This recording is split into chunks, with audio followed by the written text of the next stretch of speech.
We lift our hands in the sanctuary. Hey, we lift our hands to give you the glory. We lift our hands to give you the praise. And we will praise you for the rest of our days. And we will praise you for the rest of our days.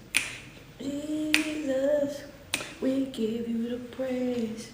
Emmanuel.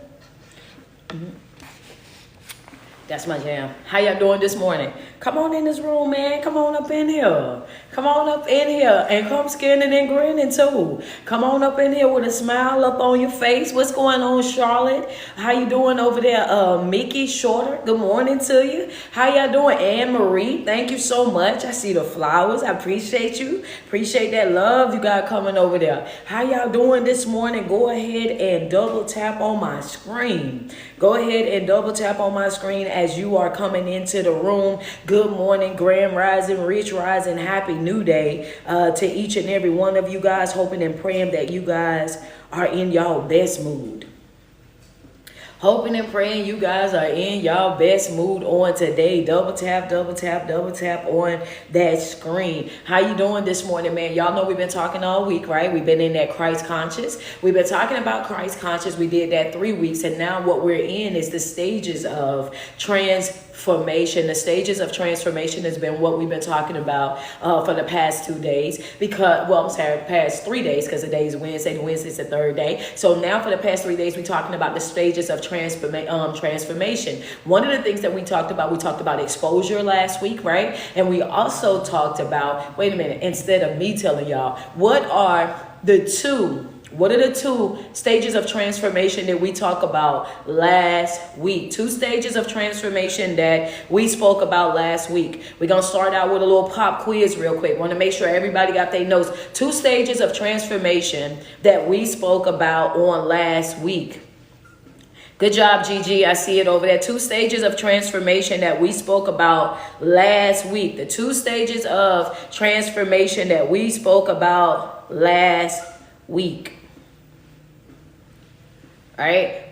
There you go. I see you, Gigi McGross, over there on IG. Come on, put it on in there. Thank you so much, Crystal Love. I'm pinning it now, sweetheart.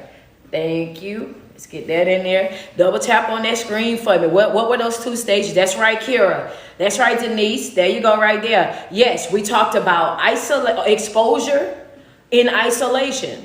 I gave you 5 points of isolation. Who has the 5 points of isolation? I gave you 5 reasons of why God will put you in isolation. What are those 5 reasons? I want all 5 of those reasons. Put them in one comment. All 5 reasons in one comment. Don't spread them out. That's right. Exposure and isolation were the 2 that we spoke about last week. Last week we got into exposure and we got into isolation. And then in isolation, I gave you 5 reasons of why God will actually put you over into an isolation. Where's your notes? Good morning to you, Rashida. How you doing this morning? Good morning, T-Bone. How you doing this morning? Crystal Love, Benny Simpson. Let's go. Double tapping on that screen. Let's go. Let's get into it. 5 reasons. What are those 5 reasons? What are those 5 reasons? I'm waiting on y'all. I want somebody to give me those 5 reasons. There we go, Crystal Love. Primary focus. Hold on. Let me slide it back down. Primary focus on God. He's protecting us, growing our character. He's trying to realign our heart. Okay, I think you're missing one. Appreciate you, Ra. I see you over there. Thank you so much. He's preparing to elevate you. There we go. Look what you got, Net. Boom, boom, boom, boom, boom. Okay, I see y'all. Okay. Y'all getting them in there. I gave y'all 5 reasons of isolation. Y'all getting them in there. Number 1 was God wants your primary focus to be on him. Number 2, he's protecting you. Number 3, he's growing your character for the future. Number 4, he's realigning your heart. Number 5, he's preparing to use you in a mighty way. Those are the 5 reasons of why God will actually put you in a spiritual isolation, right? So the 2 things that we covered already, we covered those last week. And what we're working on is the stages of transformation. The 2 stages that we covered thus far have been exposure and isolation. Exposure and isolation. The 5 reasons of isolation we just listed. Exposure. Why is it that God exposes us? Before God does what, he exposes us to what? Before God does what? I want y'all to answer it in 2 parts. Before God does what? He exposes us to what? Before, she says, to ourselves. Okay. Before God does what? Before God blank, there you go, Proverbs. There you go, Proverbs. I don't know who Proverbs is, but welcome to the live, and you got that right. You got that right. Melissa, thank you so much for the CA. I appreciate you. Melissa A. Reed, thank you so much. Before God elevates you, he exposes you, right? He exposes you to the true nature of everything that is around you. Before God elevates you, he exposes you to the nature, the real nature, the core self of everything and everybody that is around you, right? Before God elevates you, he exposes you to the true nature of everything that is around you, right? He shows you exactly who and what it is that you're surrounded by. He exposes to you the relationships, the friendships. He exposes to you what your priorities are. He shows you exactly how you're moving and who you're pouring more into and how you're doing this and how. Before God elevates you, he exposes you to the true nature of everything that is around you. And the reason why he exposes you to these things is because of what? God exposes you to things. And why? Why does he just expose it to you and just don't simply move it? Y'all better come on. This is pop quiz. We can't keep doing no hour and a half, 2 hour lives and y'all ain't taking the notes. Why is it that come on, this pop quiz. Let's get into it. Come on. Yes, come on. I see my people. That's right, Kira. Come on. That's it right there. That's right. That is a fact. There you go, Tifa. That's a fact. There you go right there. There you go. He exposes you to these things because one thing about God is that, there you go. Is it Franco .560? That's right. He wants you to utilize your divine right of choice. He wants you to utilize your divine right of choice. God exposes you to the true nature of everything that's around you before he elevates you, because he wants to see what decision are you making. The way of your life, the movement of your life, how your life is going to shift, how it's going to grow, how it's going to evolve in any kind of way. It's all going to be based on your decision making. Your decision making is honestly the steering wheel for your life. Based on how you move, the decisions that you make. Am I going to stay in alignment or not? Am I going to be obedient or not? Am I going to study or not? Am I going to follow through or not? All of these things you have to actually decide within yourself that this is what I'm going to do. That I'm going to wake up and I'm going to stay the course. That I'm going to wake up and I'm going to do exactly what I'm supposed to do, and I'm going to do it every single day, no matter if people agree or not, whether they're on board or not. This is what's going to be happening. Thank you so much, Denise Rose. I appreciate you. So that's a small pop quiz. We came in a little bit early, so I wanted y'all to get into that pop quiz and get your notes out, to make sure you got your pencils and your paper so that you can get ready for the live on this morning, because now that we've done exposure and we done isolation, you guys know what we're in right now, right? Where did we end off on yesterday? Which one? We was on number 3. What was the third thing that we was on yesterday? Y'all double tap on my screen. Let's go ahead and reach our goals so that we can go ahead and take off and get into this live video. What were we talking about on yesterday? Who remembers what we were talking about yesterday? Double tap on that screen. Let's get to it. Let's get to it. Where we was at yesterday? Who know where we were at yesterday? Let's get in there. Double tap on that screen. Y'all are at 5.6 right now, TikTok. That's right, GG. We are at the awakening. We at the awakening right now, right? So we in the awakening right now this morning. So we did exposure. We did exposure already. We did isolation already. And now we are in the awakening. And we're going to be doing, like, you know what I'm saying, A, B, C, D, and E up out of the awakening so that you can fully understand what the awakening does and what's going to be happening within you when we're talking about the awakening. Thank you so much, Miss Driver. I appreciate you over there. We need 8 more badges on IG. Y'all double tap on my screen. Facebook, we need 150. Y'all go ahead and double tap on the screen. Let's go. Y'all are at 7.4K TikTok. That's what I'm talking about. Hit that double tap button. Hit that share button. Let's get into this thing. Man, I got one more question though. I got one more question. One more thing that I want to say. Thank you. I appreciate you, Melissa. I just had said thank you to you a minute ago when I saw it come up. Thank you so much, Edie Nicole. One more thing. Doubt and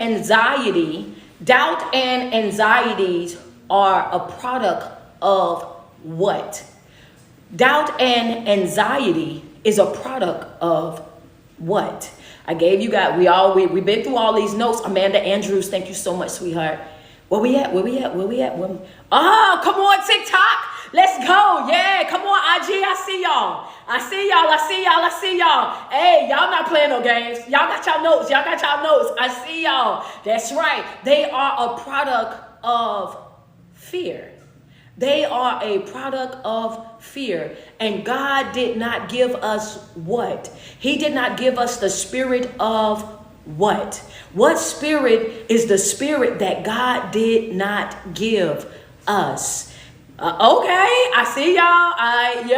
There you go. Exactly. God did not they are product of fear. And God did not give us the product. He did not give us the spirit of fear, right? So anytime that we are entering into a space or a place where we start to experience fear, then we know that that's not of God, right? So we know that that is a telltale sign that something is happening in that space, in that moment, that we got to get up out of there. Like, hey, look, this ain't the environment for me. The moment that you start to sense or feel that feeling of stress or anxiety or even doubt, right? The moment that you start to feel those emotions, we know that those emotions are not of God.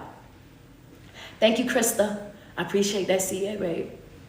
We know that, wait a minute, this ain't of God right here, right? We know that off rip. So I want you guys to make sure that you guys keep that in the front part of your mind, right? Another thing that we studied, another thing that we talked about anger, right? We talked about anger. And this is going to only be for my chosen family people because you have to actually be inside the Patreon for you to understand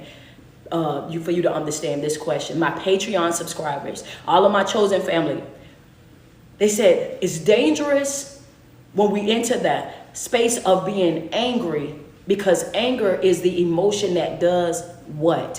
What does anger do more than any of the other emotions, right? When you get, what does anger do more than any of the other emotions? Because it seems like everything that we study inside our Patreon, it kind of ties into it. You have to be in the Patreon. I keep telling y'all to make sure y'all sign up.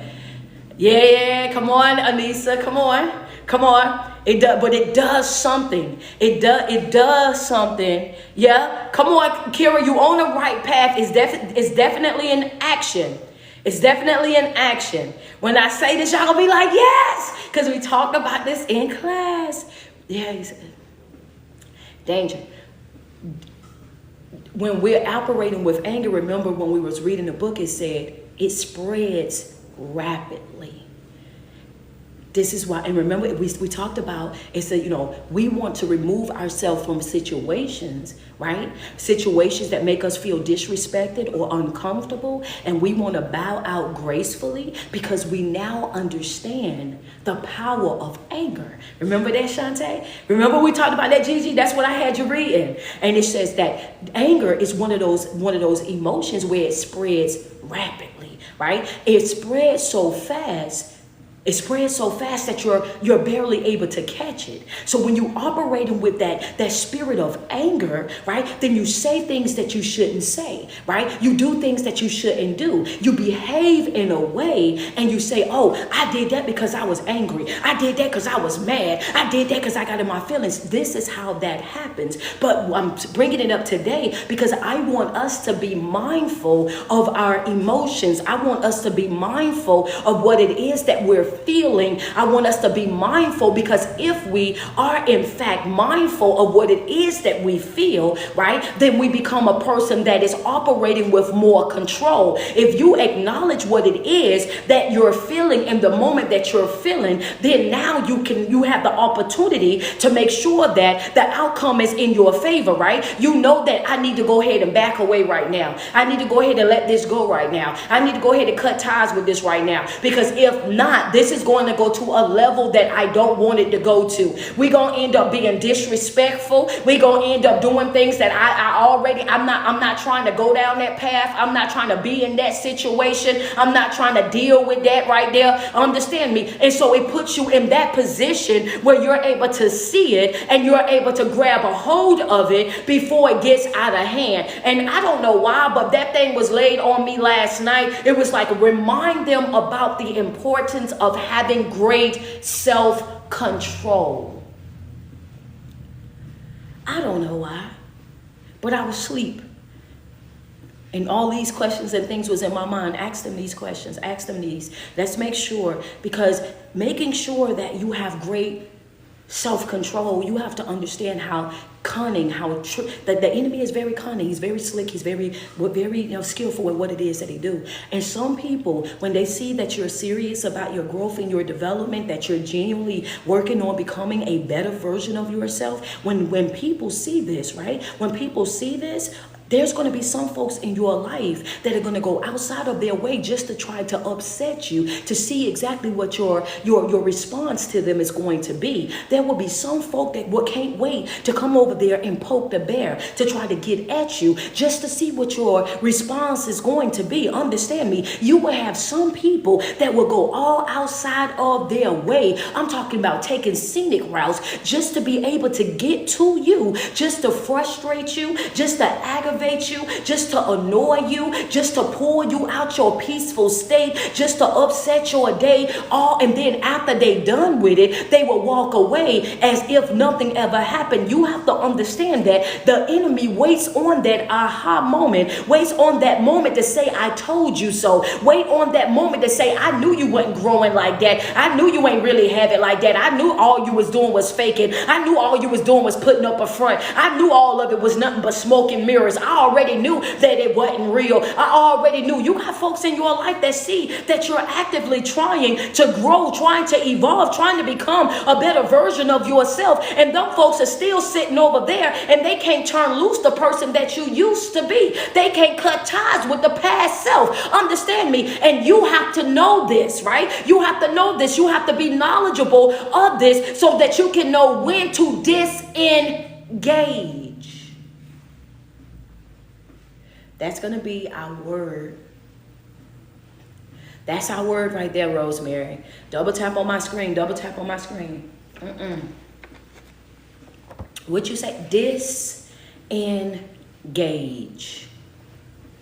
Disengage. We need 130 on Facebook. 130 on Facebook. Double tap on that screen. 3 over there on IG. I'm sorry, IG. We need three more over there, and we got. Oh, y'all passed y'all goal on TikTok. Y'all at 19K. 19K. Double tap on the screen. Put it in all capital. Disengage. disengage. Understand me, as we're continuing to grow and evolve in our life, right? We have to learn how to disengage. We have to learn how to disengage. That's it, that's all. Stop talking to them, stop texting them, stop calling them, stop writing them, stop interacting with them in any type of way, shape, or form. Just disengage. You might have to go out and come back in, Candace. I don't know why it's doing it. That's a fact. You have to disengage. You have to simply stop. Simply stop. When it gets to that point in your life, where it's stressful to deal with you, understand me, it's draining to deal with you, it's frustrating dealing with you, understand me, it's always something when I'm dealing with you. In one way or another, it's always a hot and cold, a up and down. It's always an emotional roller coaster. It's always something when I'm dealing, understand me, and you owe it to yourself to have balance in your life. I want you to understand this. You owe this to yourself to have balance in your life. We have to learn how to disengage. We have to learn how to back all the way up. We have to learn how to cut ties with it all the way together. And hear me when I say this. This does not mean that you're a bad person because you're choosing yourself. It does not mean that you're a bad person because you say, I'm not going to let you get on my nerve. I'm not going to let you ruin my day. I'm not going to let you upset me. I'm not going to let you pull me out of alignment. I'm not going to let you distract me from what it is that I'm supposed to be doing. I'm not about to allow that to happen. You're not being hard to deal with. You're not being difficult. You're not being a problem. Understand me. And we have to learn this. We have to learn this because there's so many of us right now. You're walking around mute in your own life. You're walking around mute in your own relationship, in your own familyship. You're walking around right now and you're not speaking up for yourself because you don't want to upset the room. You're not saying what really needs to be said because you're scared that if you do it, then you're going to ruin the moment, that you're going to piss somebody off, that they're going to be walking around and everybody going to be looking at you and everybody going to be feeling like you the one that did this and you the one that did that. And the truth of the matter is, if you cannot voice how you feel and let a person know when you feel disrespected or uncomfortable, then you're sitting in the wrong company already. Do you hear what I'm saying? And I just want you to know that if you cannot express how you feel and it be received in love, understand me, and bring change, if you cannot express how you feel without everybody feeling attacked or everybody feeling like you doing the most or whatever, you're already in the wrong company. You're sitting with the wrong folk. You deserve to be heard. You deserve to be respected. You deserve to be appreciated and valued in every relationship that you have. Just like we spoke about already, right? What did I tell y'all? I told y'all on Monday. I said relationships are supposed to be reciprocal, not parasitic. Understand me. The relationship shouldn't always be somebody latching on to you and draining you of everything that's good in you, right? Just take it from you and never anybody pouring anything back. Understand me. Nobody ever giving anything back. Nobody ever showing up with anything to replenish everything that has been taken. That's not what the relationship is supposed to be. A reciprocal relationship is a give and take. Understand me. It's a give and take. A reciprocal relationship is a give and take. I pour into you, you pour into me, and we both grow. I pour into you, you pour into me, and we both go. A parasitic relationship is a relationship that is only one-sided. It's a relationship where I show up and I give to you, and you take,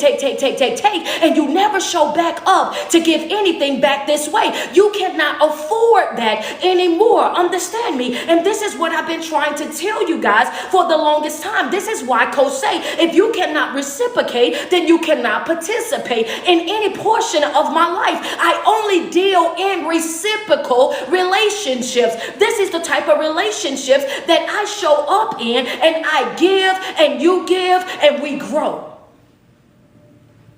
Anything other than that, I disengage. So if that makes me difficult, then I'm difficult. If that makes me hard to deal with, then I'll be hard to deal with. If that means that I'm this and I'm that, well, I'm whatever it is that you need for me to be, right? I'm not explaining nothing to nobody. I'm not breaking nothing down about me and the decisions that I'm making for my life for nobody. You have to understand this. And that's the mindset that you have to have. Understand me. If you don't value you, nobody else will. If you don't respect you, nobody else will. If you don't speak up for you, then nobody else will. If you don't establish boundaries and enforce your boundaries and make sure that they are fair and consistent all the way across the board with each and every person that is in your life without issuing any type of favoritism, then that's on you. But when it comes down to me, understand me when I say I don't play with people and I don't allow people to play with me either. That's not what I'm about to do. I need for you to understand that. And as we're continuing to grow and evolve in Christ, your level of self-appreciation, right, is going to also grow and evolve. As you're continuing to grow and evolve in Christ, you're going to start to see yourself completely different. We take more than what we should take right now because we don't have any idea of our self-worth. Can you run that back? A lot of us take more than what we're supposed to be taking, and we deal with more than we're supposed to be dealing with, tolerating more than what we're supposed to be tolerating, because a lot of us don't know our self-worth. We say that we love, I love me, I love me, I love me. Do you? Serious question, not rhetorical at all. Do you? Because a lot of people that say, I love me, and you have the neck rolling and you got the attitude in your voice. If I was to ask you, when was the last time that you did something for you? Understand me, something for you that didn't cost you anything, you would not even be able to tell me. Understand me. And then, oh yes, you will be amazed how many people have made their whole entire life about everything other than themselves, have built their whole entire life around everybody but themselves, have made sure that everybody in their life was happy, everybody in their life had joy, had peace. Everybody in their life had every single thing that they needed. But when I asked them, what have you done for you lately? They cannot name one thing. Understand me. And I want you to know that getting your nails done, getting your toes done, getting your hair washed, baby, that's not the only form of self-care. That's not. And if we was, because I want you to know that you can do all of that by yourself. Understand me. You can do all of that by yourself. When I'm talking self-care, I'm talking about when have you really sat with yourself? When have you really sat and prayed over yourself, went on a fast for yourself? When have you actually sat down and done something that was spiritually and emotionally and mentally building for yourself? All right. In other words, I'm telling you again on this morning, you matter. I'm telling you again on this morning, for anybody that woke up and you woke up today and you felt like you were worthless, you felt like you didn't add any value, you felt like you was on the edge. Like if one more person say one more thing to me, I'm going off. That I'm sick and I'm tired and I'm frustrated. Nothing is going the way that I wanted to go, and it's not doing this and it's not doing that. Listen to me when I say this to you. You matter. You matter. And every single day that you wake up and you got breath in your body, activities of your limbs, and you clothe in your right mind, that's a brand new day for you to be able to do it over. God is giving you a brand new chance. You may not see it, you may not understand it right now because you're in the thick of things. And when you're in the middle of things, right, when life is lifing over there on you and all this stuff is happening, I want you to hear this with your heart. Don't hear it with your ears. I want you to know, he says, when you're in your weakest moments in your life, when you're experiencing life at your weakest moments, he says that's when his strength is made perfect in you in that moment. I need for you to pause for a second, and I need for you to acknowledge his presence and his power in your life. If you feel like you've come to the ends of your rope, if you feel like you're at your breaking point, if you feel like you've done all that you can physically do, coach, I've done all that I can do. Understand me, I've exhausted every possibility. I've gone around this thing, over this thing. I've done this, and this. I want you to let it go. Sweetheart, you've done everything but let it go. That's what I need for you to do on this morning. Again, this was laid on me last night. So I don't know what it is that you're dealing with. I don't know how heavy your heart is. I don't know what your frustration really is, what your battle, your trial is, what your dark hour is, what you're facing. But I do know this, There's nothing that we go through. There's no battle, nothing that we face, nothing that we experience on a regular basis. I want you to know, he says, I already conquered this world. I've already beat out this world. There's nothing that we're going to face that's going to be bigger than our God. There's nothing that we're going to come up against, understand, that's going to be more mighty than him. He already know all the tricks. He already knows the ways of escape. He already know exactly what you need to do to be able to win it. And what I need for you to do is acknowledge his presence, acknowledge his power. You've done everything that you can do. Love. Now let it go. In my chat, all 3 platforms, I just want you to put let it go. Let it go. Let it go. You've done everything but let it go. You've done everything but let it go. Yeah, I know. Yeah, it's in my spirit. Yeah, you're afraid to let it go. It's in my spirit. It says you're afraid to let it go. Fear is not of God. The spirit of fear is not of God. Let it go. Your fear of letting it go, thinking that it won't come back, or if you let it go, then you're going to have to do this and you're going to have to do that and all of this and all of that, baby. That ain't nothing but the enemy speaking to you. That's all that is. The enemy is going to do everything in his power to instill the spirit of fear inside of you so that you don't let it go, because as long as you hold on to it, the longer that you're going to stay in that stuck, stagnant situation. If you really and truly want up out of that, you're going to have to free yourself. Understand me. Nobody's coming to free you. You have to be willing to free yourself. You have to be willing to let that thing go. Thank you so much, Amanda. Y'all help Amanda out over there. Double tap on the screen if your stars aren't working, if your badge is not working, if whatever is not working on each one of your platforms, just use the Cash App. Your favorite speaker is the Cash App. Y'all double tap on that screen for me though. Let's just be real about it. After you've done everything that you can possibly do, you have to be willing to surrender it. You have to be willing to let it go. You have to be willing to free yourself, because nobody is coming to free you. Nobody's coming to save you. Nobody's going to come in and throw in a rescue and all of that. Nobody's coming to do that. So don't stop lying to yourself. Stop tricking yourself. Understand me, because the more that you say that to yourself, oh, somebody's going to do this, I'm here to tell you that it's a lie. Nobody's coming to do it. Nobody's coming to do it. And I'm going to be more clearer. Watch this right here, chosen family. Watch this right here. Watch what your coach do now. Watch what your coach do. Because it is what happened when you start reading and fasting and praying the level that we do. Watch this right here. And some folk ain't going to save you because they don't want to save you. They're not going to save you because they don't have the ability to save you. You're expecting for them to do something for you that they don't have the power or the authority to do so. This is what, yeah, hold on. Wait a minute, coach. Wait a minute. You're going deep. Whoa, hold. Let me take you outside. I'm going to go out on the porch real quick. They don't have the power or the authority to do so. And reason being, Gigi, is this right here. Divine right of choice. Understand me. Divine right of choice. Ain't that right, Benny Simpson? Let's be real. Because if we had the power to make people do what we wanted them to do, if we had the power to save folk, then there's a lot of mothers right now that would have saved their children, right, Gigi? Come on. If we had the power to save folk and make folk do a certain thing, come on, Leola, then what? We would have been and saved our children. We would have saved our marriage. We would have saved the friendship. We would have saved, we would have been doing it. It's not in our power or our authority to do so. You can't do it for other folk. It has to be something that they're willing to do for themselves. Come on, Kira. Let's be real. This ain't something that you can do for another individual. This is not something that somebody can come in and make a way for you. This has got to be something that you want for yourself. You got to do it for yourself. It's a fact. All that, yeah. So you mean to tell me you've been wasting, you've been wasting your time. Hold on. Who is that right there? Tasha, thank you so much, sweetheart. Tasha's like, wait a minute. Let me drop something up in here. Appreciate you, Tasha. Hey, what you say? Shantae Star, thank you so much for that CA, baby. Yeah, well, wait.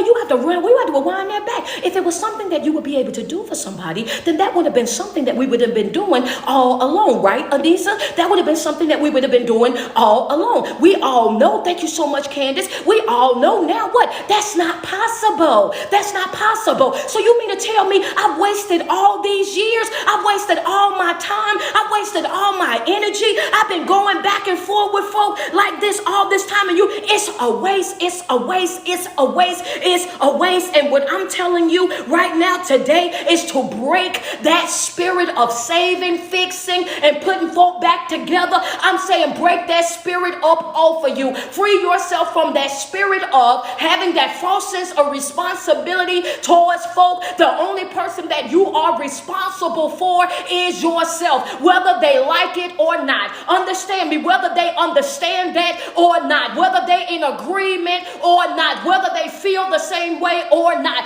The only person that you are responsible for is yourself. It's yourself. There, I said it. The truth is out. Now, whatever it is that you decide to do with that truth is going to be all left up to you. The truth is out. Melalicious, good morning, sweetheart. Tony Flagg, good morning to you.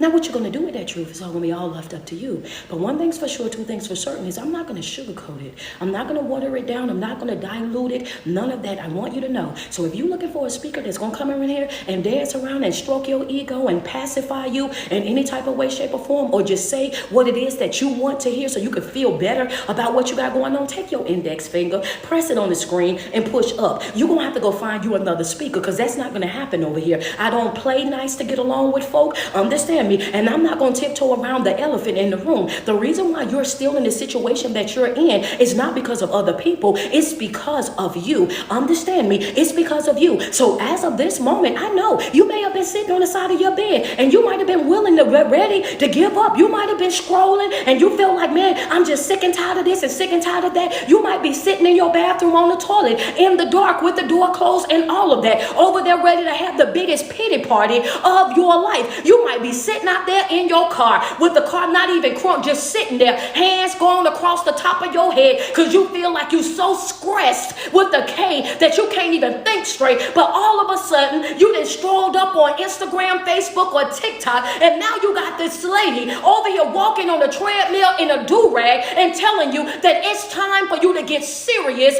about who and what you are. It's time for you to take back your power and your authority. If you have done all that it is that you can do, let it go. That means that it is above you. That means that it's above you, and it's time for you to let it go.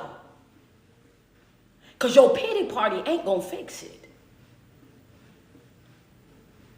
It's going to be about 80, 90 degrees. You can't sit in the car. That ain't going to fix it. Understand me. At one point, the easiest thing, oh, come on, God. The easiest thing in the world to do is to let it go. It's the easiest and the hardest. The easiest and the hardest thing that you will ever do is let go. Write that in your notes. That's worth ink right there. Friends say, sheesh, come on, talk to me nice. The easiest and the hardest thing that you will ever do is let go. Am I right or am I right? Understand me? Am I right or am I right? The easiest, it's easy to do, but it's the hardest thing as well. The easiest yet the hardest thing for any of us to do as human beings is to let it go. Thank you, Miss Gann. Thank you, Diamond. I appreciate you, right? You look at it in the logical standpoint, it's like, man, this is easy. All I got to do is pack up my bags. All I got to do is go ahead and, you know what I'm saying, go ahead, pack up my bags, put it in the storage, go on over to, you know what I'm saying, going over to a room for a couple of days, figure out how I'm going to do this. Some of us actually got family members that we can go to. We just choose not to go to. Thank you so much, Margaret Butler. I appreciate that, CA. We got family members. We just choose not to do it. We say, no, I ain't going back home. I ain't going to stay with nobody. I don't want to do this and I don't want to do that. But sometimes when it's time for you to move, you got to move. Sometimes when it's time for you to move, you got to move. You got to get up and you got to get out of there. Why? Because my peace means more, honey. Understand me. My peace means more. Thank you so much, Kira. I appreciate that, CA, sweetheart. Oh, yeah, I got to get up out of here. Understand me. So if I got, if I got to get up out of here, I want you to know that if I'm in a room for 6 months, oh, baby, I'll stay in that room for 6 months before I let you ruin my peace. Hello, somebody, baby, before I let you ruin my joy, before I let you sit over here and stress me all the way out, before I sit over here and be tolerating what I ain't got to really tolerate, I will show you you how my detachment is top tier. If I don't know how to do nothing else, I know how to get out your face and up out your way, and I'm going to do it quickly. I'm talking expeditiously. I'm talking about two-finger swinging. Do you hear me? Up out of there, and I'm talking about with the biggest smile on my face ever. Energy gonna be through the roof. You have to know that you matter. You have to know your worth. You have to know who you are in order for you to behave that type of way. Because people who know who they are, they don't put up with that type of stuff. Hey, so, yeah. So if you know who you are and you say that you love you, why are you playing with you the way that you are? If you say that you know you and you say that you love you, then why are you playing with you the way that you are playing with you? If you know who you are and you know who you are not and you know whose that you are, I'm trying to understand why are you playing with you the way that you be playing with you? Understand me, that's kind of contradictory. There's a little contradiction right there. Understand me, it's either you know or you don't know, sweetheart. But your words ain't matching your actions, so it's making it questionable. It's making it very questionable to us. When your words don't match your actions, it make it questionable to us. You can't tell me that you love you, but then you playing with you. You can't tell me that you respect you, but then you playing with you. You can't tell me that you know your worth, but then you over there playing with you. Understand me? And I say that you playing with you because a lot of you guys are not ignorant to what's happening in your life. That's why I say that. And when you know that somebody is not good for you, when you know a person is tearing you down, when you know a person is destroying your mental health, your spiritual health, your physical health, your emotional health, when you know that that's what's happening in your life, you got to be out your mind to stay connected to that individual. What you say, coach? When you know that a person or a situation, understand me, is ruining your joy, is ruining your peace, is ruining your mental health, your emotional health, your spiritual health, when you know that that thing or that person is draining you and you stay connected to that, you got to be out your mind. That ain't them. That's you. The hardest thing to do, yet the easiest thing to do, is to let it go. And keep in the front part of your mind that it's going to hurt either way. Now, whoever that's for you. I'm sorry, but that's where we at with it. It's going to hurt either way. It's going to hurt to stay, and it's going to hurt to go. It's going to hurt either way. And I'm not a speaker to lie to you and tell you that as soon as you leave, then you're going to feel this, all this. No. When you leave, you're going to hurt. You're going to cry. When you first leave, you're going to be all over the place. There will be a moment in your life where you feel like you're all over the place. But I want you to know that right there, that moment is going to pass faster than you can blink your eyes. From the first part of the day, you may feel a certain type of way and you might be in your bag a little bit and all of that. But the more that you lean into the fact that you're doing what you need to do for you and it's for you, and you know what you're dealing with, then the more that feeling, it'll go from hurt to empowered. It'll start out hurt all the way over here, but the more that reality sits in and you realize that you had to do what was best for you, and you realize that they were damaging you, when you realize that you loved them, they didn't love you, when you realize that it wasn't reciprocal, when you realize that they was abusing you, when you realize that they was taking advantage of your good heart, when you realize all of that, it'll go all the way from here and all the way up here in no time flat. Understand me? In no time flat. Then all of a sudden you'll go from hurt to empowered.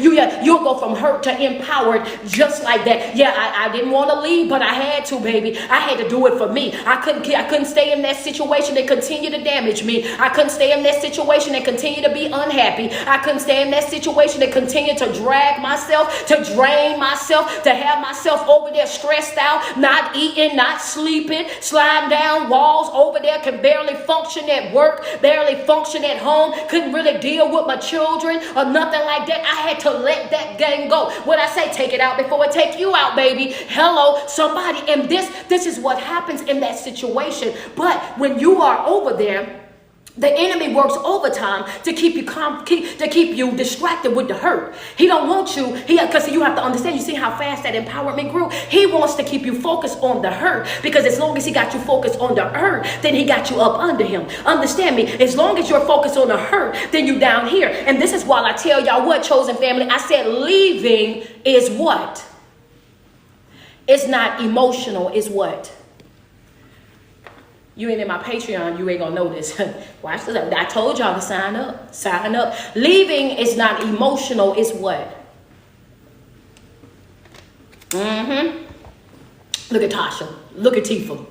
Oh, look at my family over there. Put it in there, y'all. Let them know.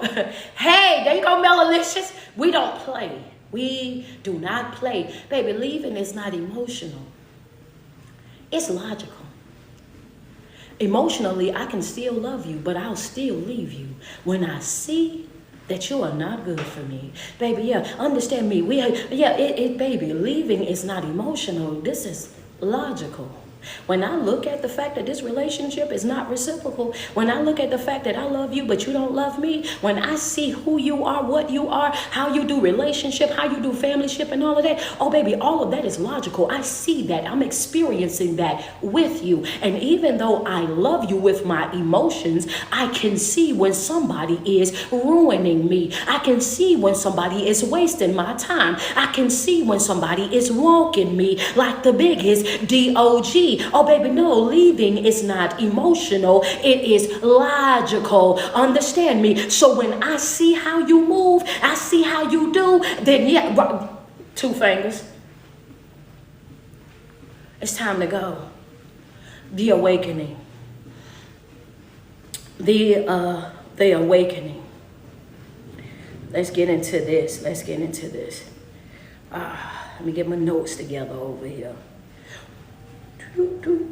They like, wait a minute, she been all outside. I had to get that off me, y'all. That thing had been bothering me. Spiritual awakening can be spontaneous, but for the most, they are triggered by major life changes or traumas, such as life-threatening illnesses, car accidents, divorce, war, paramedics, quarter life, midlife crisis, mental health crisis such as chronic or depression, anxiety, or near-death experiences.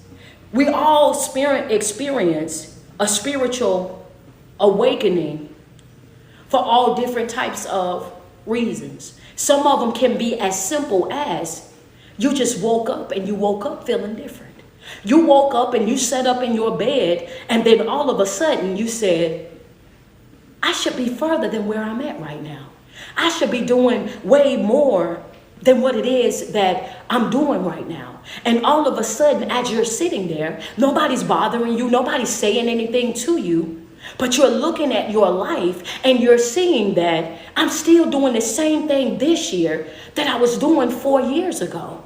And then automatically, there's a nudge, a push, something that happens in the inside of you that says, I need to get serious. I need to wake up. It can be a conversation that you had with a coworker. It can be a conversation that you had with your best friend. This awakening, this happens just like that.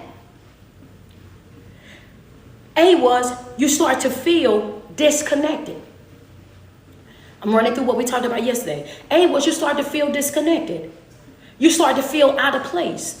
Things that you used to be intrigued by, impressed by, things that you used to look at and say, oh, I want that, or that's this and that. All of a sudden, when you experience that awakening, you're like, man, that ain't really what I thought that it was going to be. That ain't, what I'm saying? I really ain't into that the way that I was into that before. And sometimes we will find ourselves saying, I just outgrew that friendship. I outgrew the family. I outgrew this job. I outgrew that type of mindset. It's like you're no longer thinking the way that you was thinking before. What impressed you before is no longer impressing you because your mind now is craving more. Your spirit now is also craving more. So you become detached from the things that was normal for you. You become turned off even from the things that was what normal for you. Like that's how you used to laugh and play. That's how you used to joke around. This is the same stuff that you used to do. But when you're experiencing an awakening, right? You're waking up and you're actually seeing things from a different view. Good morning, Cook. How you doing, sweetheart?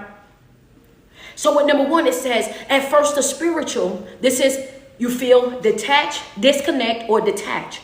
At first, the spiritual awakening process can feel overwhelming or confusing. It can feel like everything you thought to be true about your life is a lie.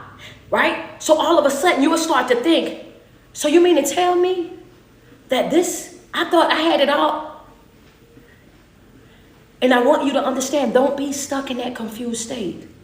right? Don't be stuck in that confused state. Well, why do you say that, Coach? Don't be stuck there, because you have to understand what Jesus said. He said, until you have that heart transformation, right? Until you have that heart transformation, which then lets us know that the heart that we had in the very beginning and this new heart that we now have is going to be something totally different. So don't be confused when you start to see the change or the shift in your life, because Jesus himself said, once I change your heart, you will look back at your old life and you will be disgusted by it. So don't get shocked. Don't be thrown off. Don't be over there feeling all lost and confused, because now you're looking back at your old life and you're feeling like, oh my God, that's normal. That's normal. That's normal.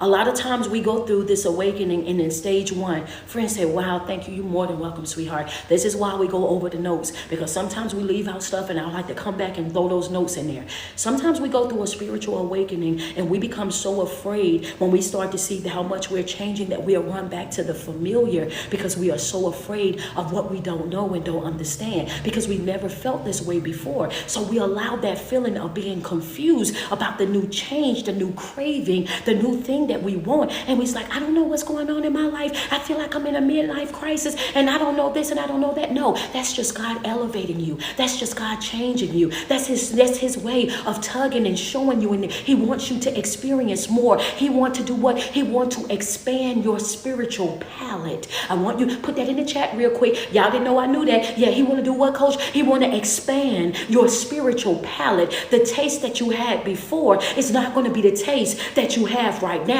God is expanding your spiritual palate. He's expanding your spiritual palate when you're going through the awakening. What you used to have taste for, you no longer have a taste for that. It's like, that's not for me anymore, right? And this is what Jesus was speaking about when he said, hey, look, y'all were all born in sin. Y'all were all shaped in iniquity. So when you're spending your time trying to find the good that's in a person, he says, hey, there was no good in them. Understand me, unless their heart has been changed, if they have not had this heart transplant, if I have not changed their heart, if they have not came over here and gotten an alliance with me, then I want you to know that there is no good that's in them. People have told us all of our life, it's some good in everybody. Well, Jesus come back and say, no, it ain't.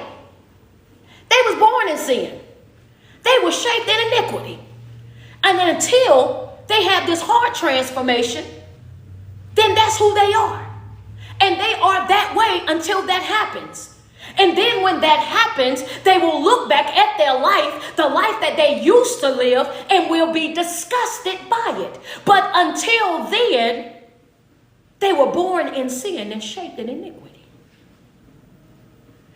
They are exactly who they showed you that they were. And you're hurting your own feelings by lying to yourself, trying to convince yourself otherwise. My God, today. Come on. Can we be real? We're gonna be real. So that first one was, you will start to feel disconnected. She says, hey, Shirley, I'm just here to teach. So you'll start to feel disconnected or detached. The second thing that I gave you, friends say, wow, go ahead, sit in it. Sit in for a second. Sit in. I know some people like, wait a minute, we wasn't it. Yeah, I taught that last year. If you was in the Patreon, you got that too. Yeah, I taught that last year. We taught heart transformation last year. That was a part of third quarter.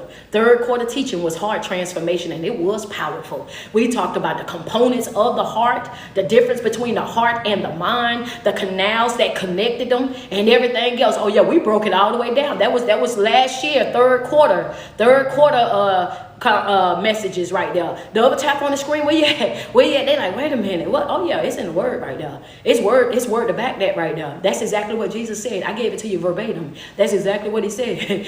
We've been taught our whole entire life there's some good in folk, and then Jesus come back and say the complete opposite. No, it ain't. They were born in sin. They were shaped in iniquity. It's no good in them until they receive that heart transformation. If they do not have that, then they are still in sin and still in iniquity. So what you're trying to make them be is not what they are. Stop lying to yourself, because every time you lie to yourself, you are hurting yourself. Trying to convince yourself that they are something that they are absolutely not is doing nothing but hurting yourself, damaging yourself. Them people ain't hurting you, you hurting you. Because of the lies that you are telling yourself. They ain't draining you, you draining you. because of the lies that you're telling yourself, right? So it's going to be detachment. And we go through that spiritual detachment, right? Because God is expanding our palates. Make sure that you put that inside your notes, expanding the palates. And what do you mean by expanding your palates, Coach? He's expanding your palates because he's giving you a craving or a taste for more. He's giving you a craving or a taste for more. I want you to taste more. I want you to do more. I want you to experience more. Understand me? I want you to do more. I want you to experience more. What you used to have a taste for, that ain't gonna be right for you no more. See, when you was over there and you was operating inside of yourself, then you wanted what was your preference, right? When you was operating inside of yourself, you wanted to do everything that was fitting for your preference. Thank you, Pastor. Thank you, Tay Baby. I appreciate y'all over there. You wanted everything that was fitting for your preference. But the more that you are in alliance with me and you are operating with that Christ conscious, and the more that you're studying and you're fasting and you're praying and you're getting up inside of this word, you're no longer concerned with your preference. How many people that are in my chat right now who say, you know what, Coach, before I really started studying Christ conscious, before I really got into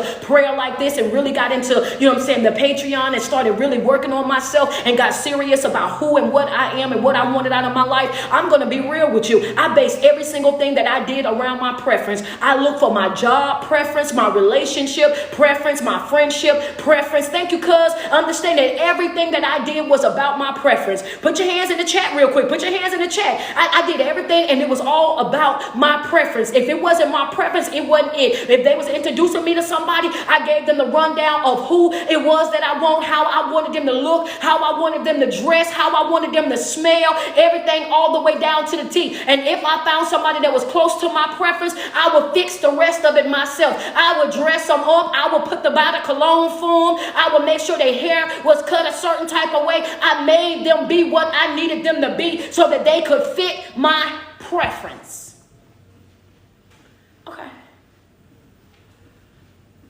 Okay, right? We being real. But as I continue to grow, I like your transparency. I love your transparency. It's a beautiful thing. It's a beautiful thing to be transparent. So everything I done was always based on my preference. I always did what I was good at. That was my preference. I can do that with my eyes closed. I always moved. Thank you, Miss Gant. Everything that I done was always based around my preference. But I'm going to be honest with you on this morning, Coach. Now that I've been working on myself, growing and evolving, I'm noticing that I don't really like my preference. I'm noticing that my preference is not fulfilling.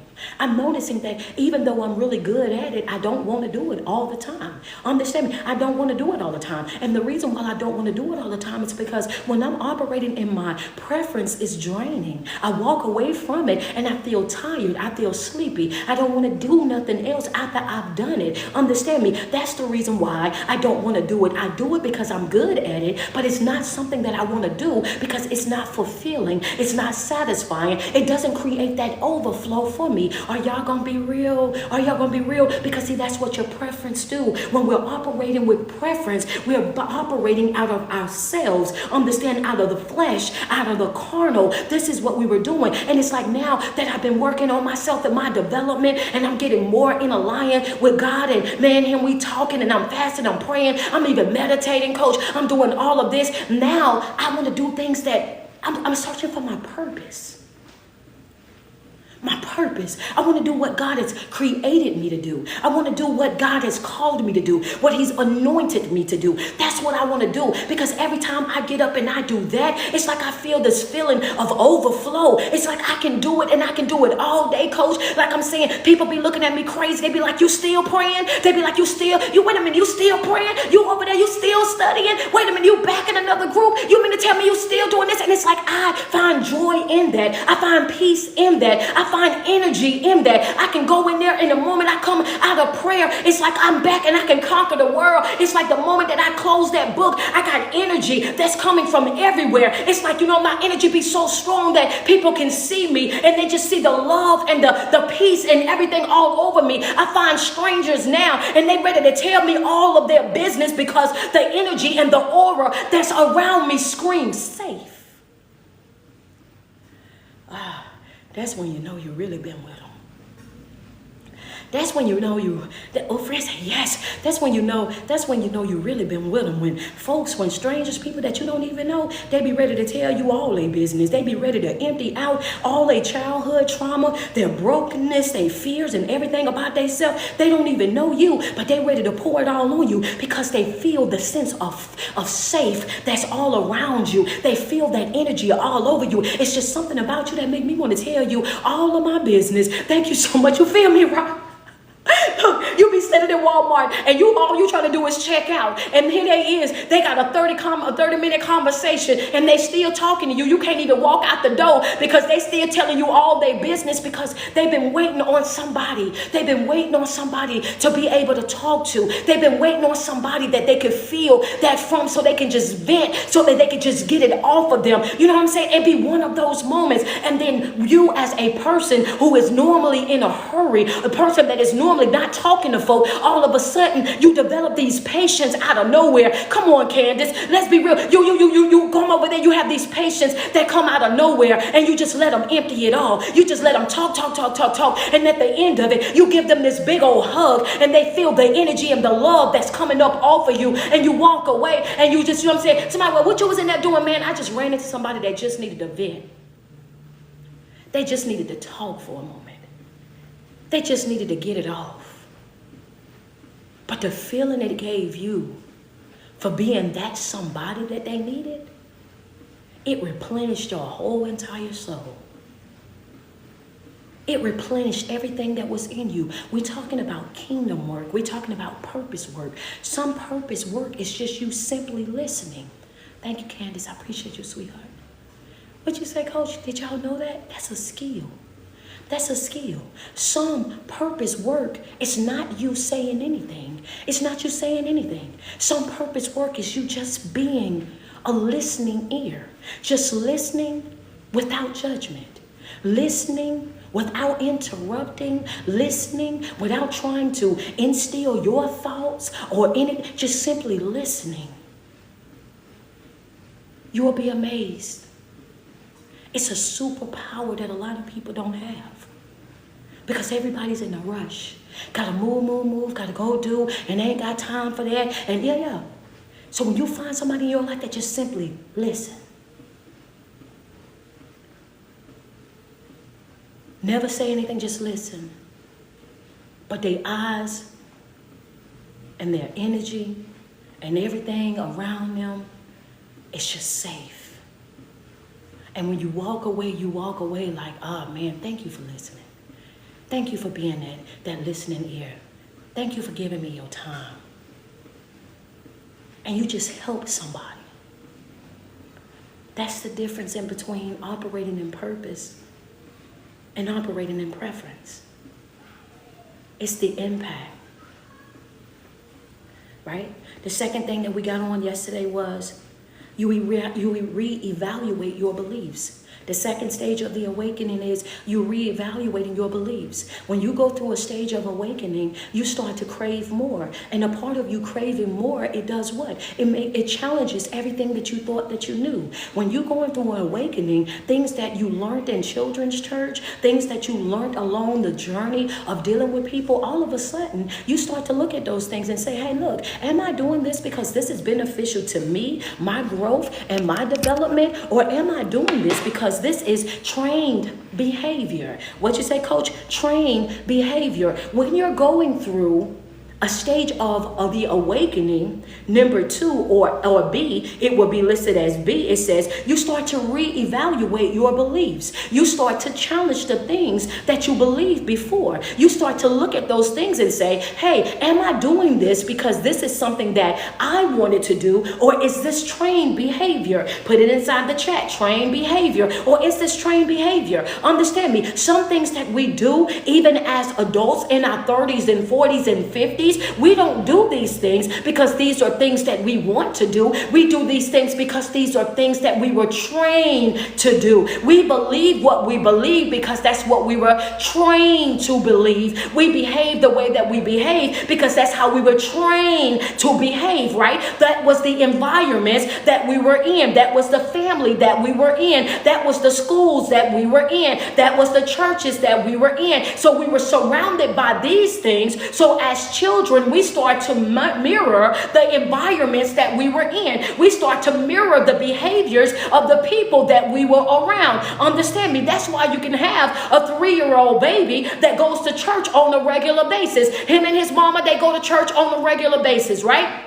And you see that 3-year-old baby whose mama is not a preacher at all, but a person that loves the Lord and goes to the church on a regular basis. So this 3-year-old baby have been going to the church on a regular basis, right? I'm telling you, train behavior. Number 2 is reevaluate your beliefs. I'm breaking this down so that you can fully understand what it is that I'm teaching you today, right? So because this baby have been in this environment its whole entire life, now that the baby is 3 years old, the baby can come into the church, right? Let's not say come into church. You can walk into that child's room. The baby walk into the child's room, and when you walk into that child's room, he got his little markers or his ink pen, or most of the time it's a maraca, the little instrument, right? That you can shake it. When you shake it, you got the little balls in it. You shake it, and it makes the noise. Majority of the time, they get that little thing, right? And when they get it, you can walk into their room, right? And they in there, they done lined up all of their teddy bears. They done lined up all their Power Rangers. He done lined up all of his dinosaurs and everything, right? And what that baby in there doing? The baby is in there having church.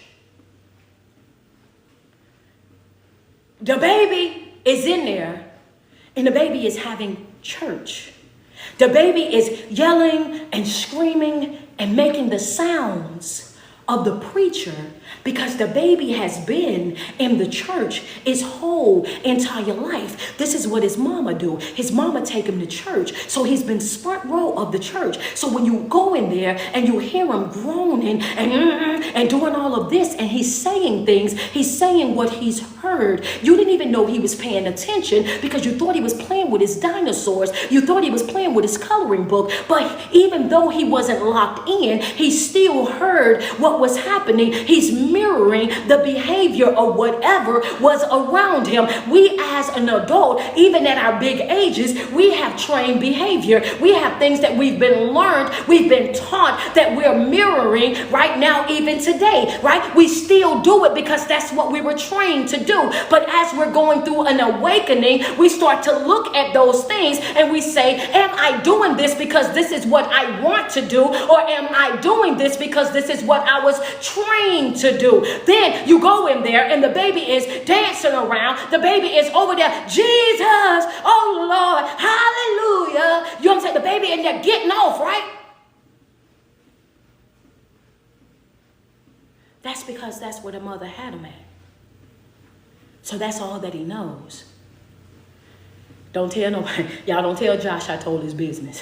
That used to be Josh every day, y'all. I had to deal with it. The boy would be in there with that maraca and everything would be lined up and he would be in there having church. And then he used to get so good at it, he would go in the kitchen, get my wooden spoon, pull my wooden spoon out the drawer and have all the pots and pans lined up. And he would have church with my pots and my pans. And I would, I'm just that type of mama too. You got to know me. I love being a mama. Mama is like my favorite job in this whole entire world. I love being a mama, y'all. I don't know. I know some people don't, but I do. It's my favorite job, right? So I love this so much. So I used to just watch him do it. He used to just do it. And I thought it was the wildest thing because I always would think that he wasn't paying attention. But this was the environment that he was in. This is how he was growing up. But you can also look and see, right? You can also look and see when a child haven't been born in that environment. We're talking about trained behavior. We're talking about learned behavior. We're talking about mirroring things, right? We're talking about mirroring things, right? So you can see when a child hasn't been in that type of environment, where they haven't been out around people that say anything, that do anything, and you'll see a little baby. We're talking about little boys. Here, a little boy, and here he is. He got his pants hanging off of him. A little boy, and he running around with a do-rag on. A little boy, and he running around there talking like a grown man. Why? Because he's mirroring the environment. That's all that he knows. That's all that he saw. So it's trained behavior.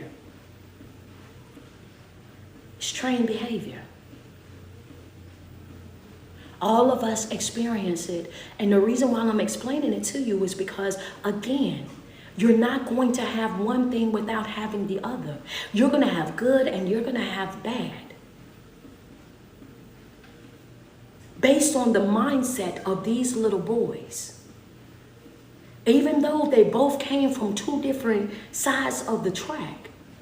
Two different lifestyles, totally different lifestyles. Even though this child is coming up in the church, and this is all he has known his whole life.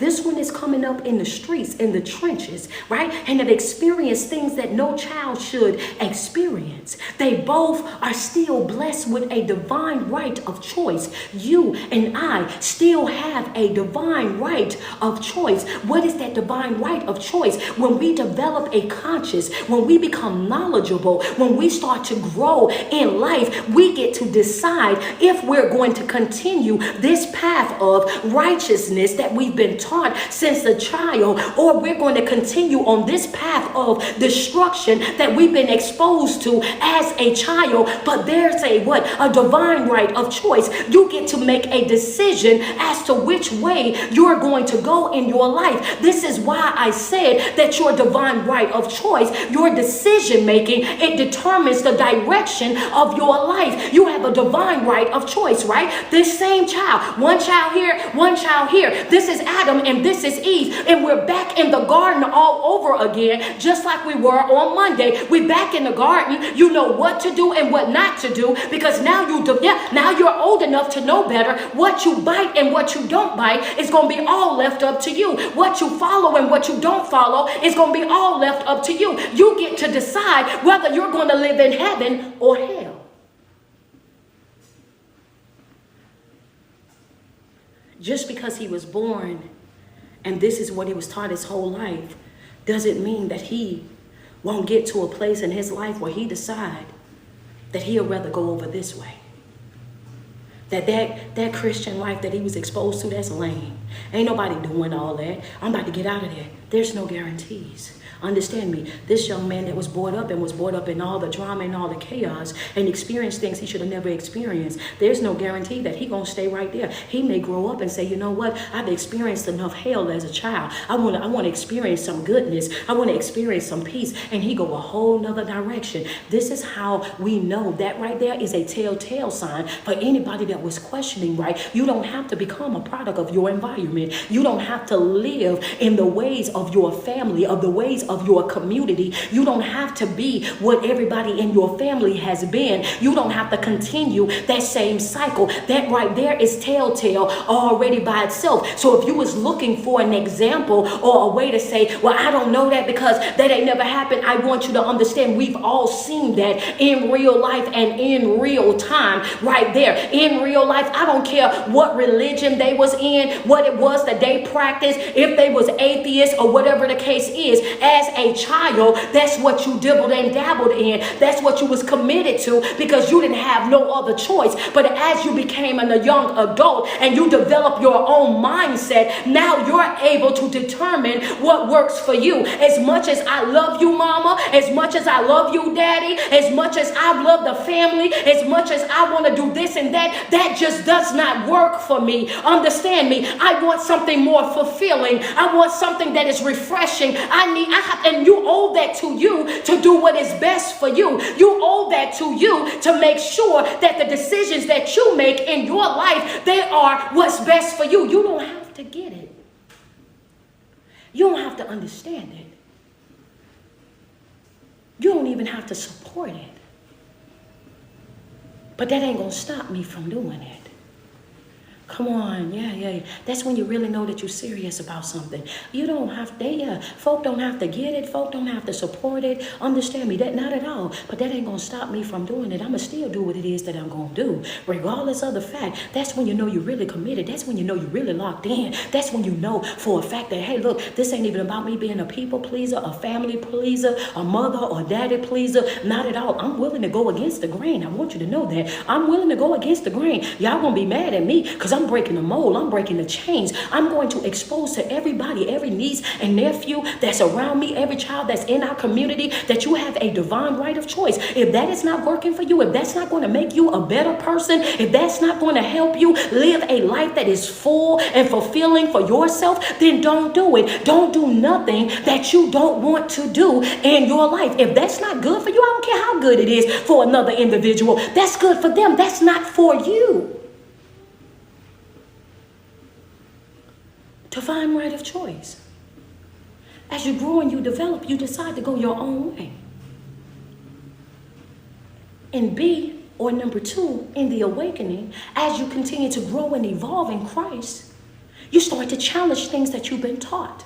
You start to challenge things that you believe. Not only do you challenge your beliefs, you start to challenge the relationships of the people that you're connected to as well. Would you say, Coach, a part of you reevaluating or challenging things in that stage 2 of the awakening is, it's not just your beliefs that you challenge, you also challenge the connections that you have with other people as well. You become more aware of where you give more and get less. You become aware of that. You become more aware of how you show up and they don't show up. Everything is put out there on the floor. You get to see people with a different set of eyes because now you are awake. It's one thing when you're in the thick of things and you're loving and you're giving and life is lifing and you're busy, you miss so much. And this is why I told you guys on yesterday what? I said you don't realize how not focused you are until you actively start trying to get in focus. And when you actively start getting in focus, then you realize how off balance you really have. You start to look at your life and say, I did not even know that I was this far gone. I didn't even know that I was talking like this. Didn't know I was showing up like this. Didn't even know that I was disconnected like this. I didn't even realize that I was all the way out here like that.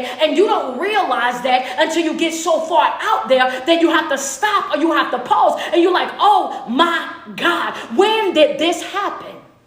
That's a trick of the enemy.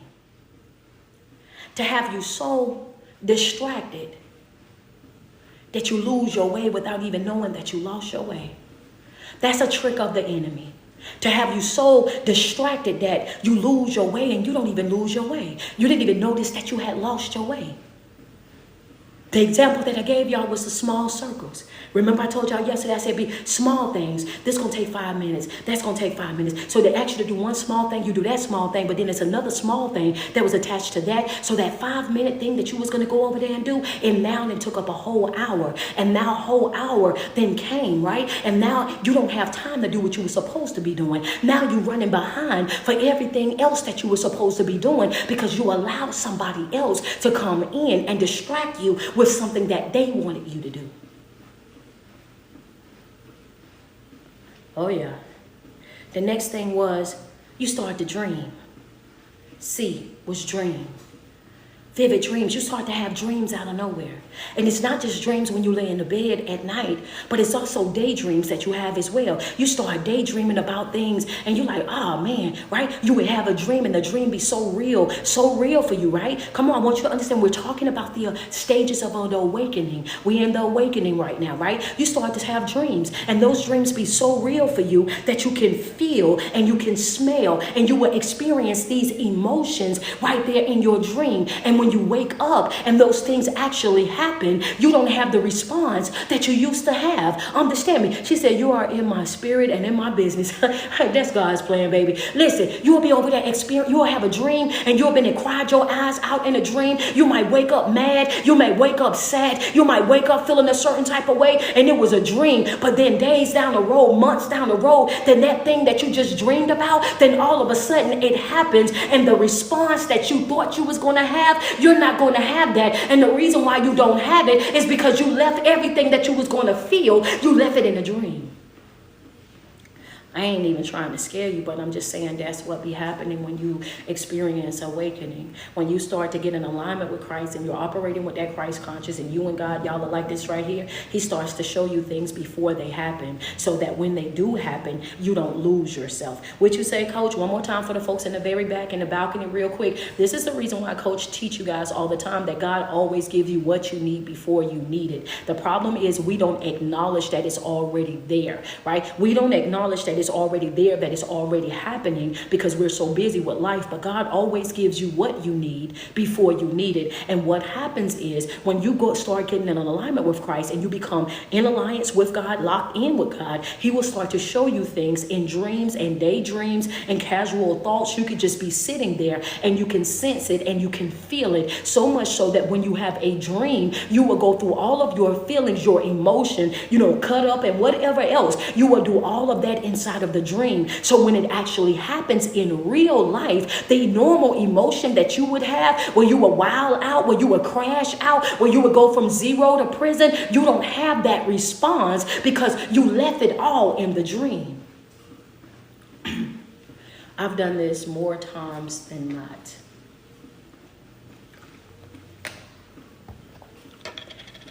And is it scary at first? It is. You will leave everything that you felt inside that dream.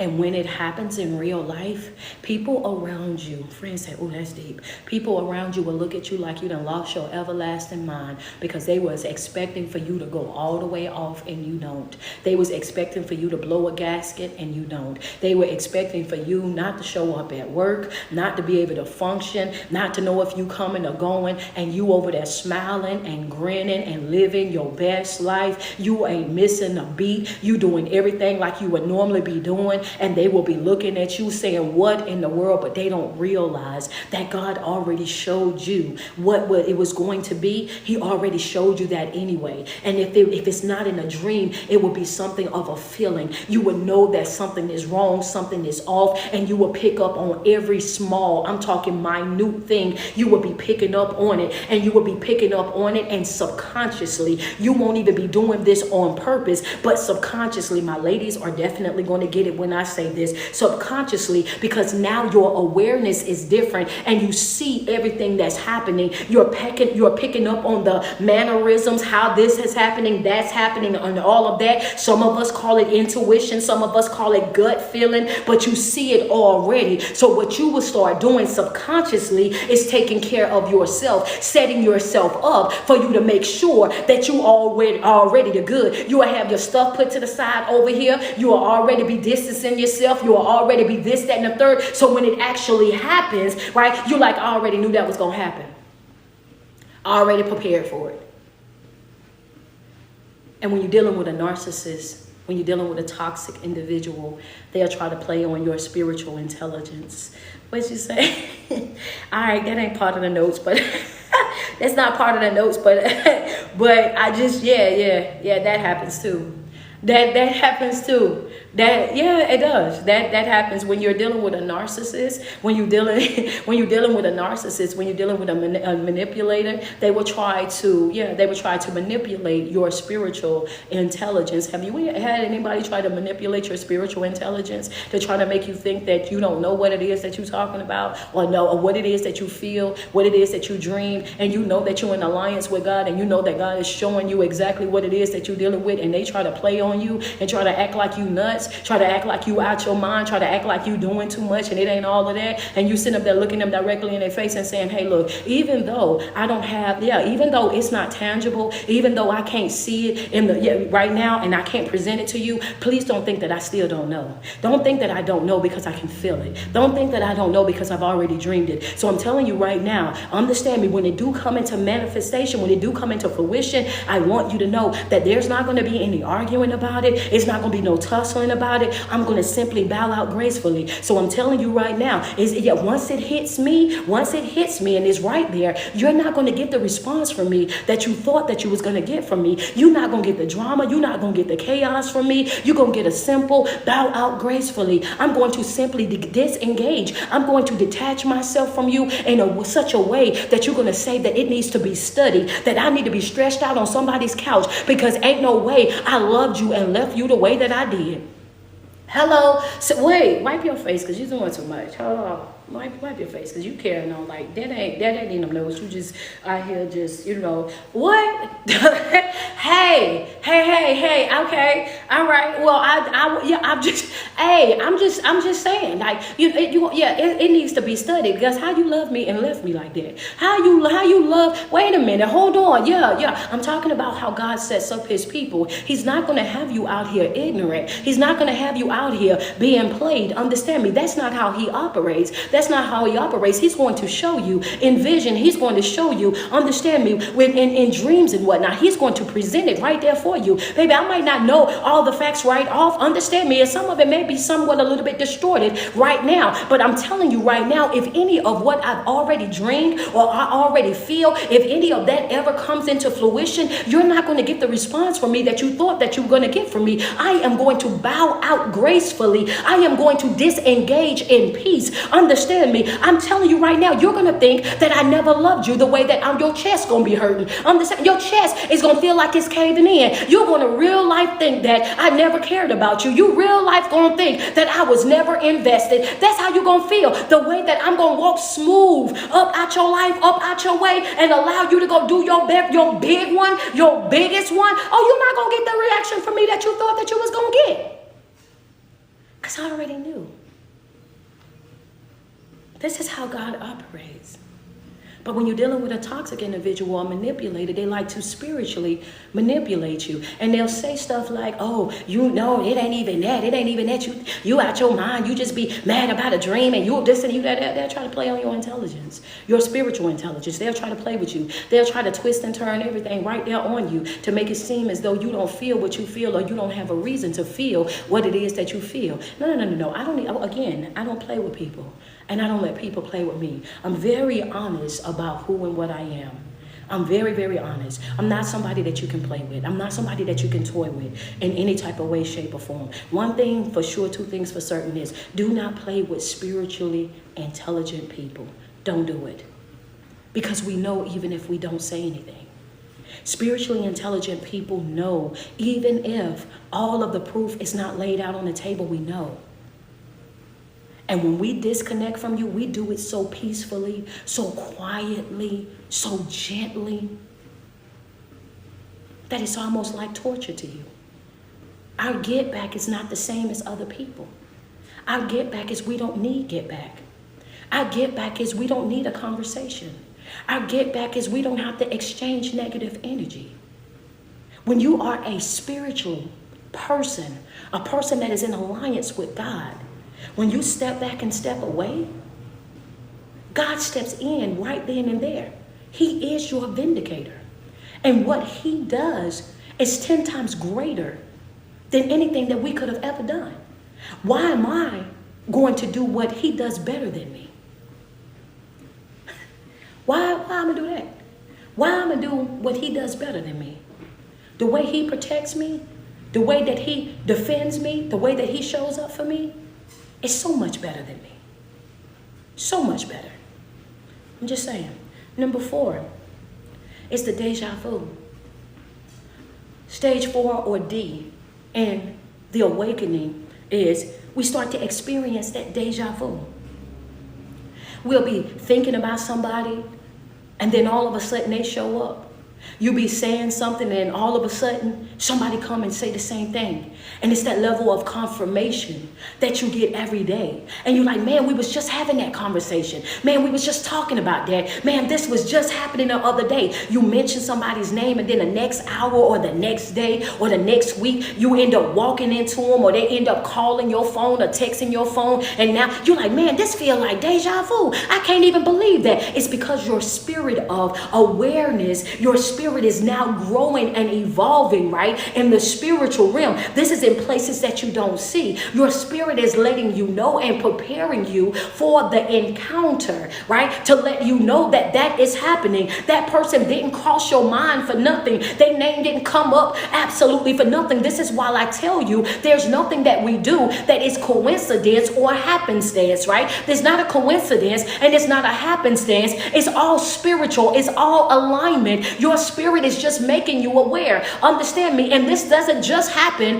with people that you know and people that you love. Can we be real about it? Because I'm not going to sit here and tell you that there's good without evil. This doesn't just happen with people that you know and that you love and that you miss and that you want to interact with. Sometimes people come into your mind that you never want to see again, that you never want to deal with, people that have hurt you deeply, and they will pop into your mind, and all of a sudden, here you are going through a grocery store, here you are walking through a mall, and then all of a sudden you run into that individual. You have an encounter with that individual. All of this is still in alignment. Yeah. Don't get mad now, because this is going to happen. All of this is still a part of your alignment. And why does these type of things, thank you, Phyllis, I appreciate you so much, sweetheart. Why does those things happen, Coach? I just feel like somebody's asking me that. Is somebody asking me that in my chat? Is somebody asking me, well, Coach, why does that happen? Why does that happen? Why do I have to run into people that I don't like? Why I got to run into people that hurt me? Why I got to run into folk that have let me down, that have betrayed me? Why? Why does that happen? When these things happen, it's all spiritual alignment, right? Because God is elevating you. You're going to run into these people to see what your response is going to be.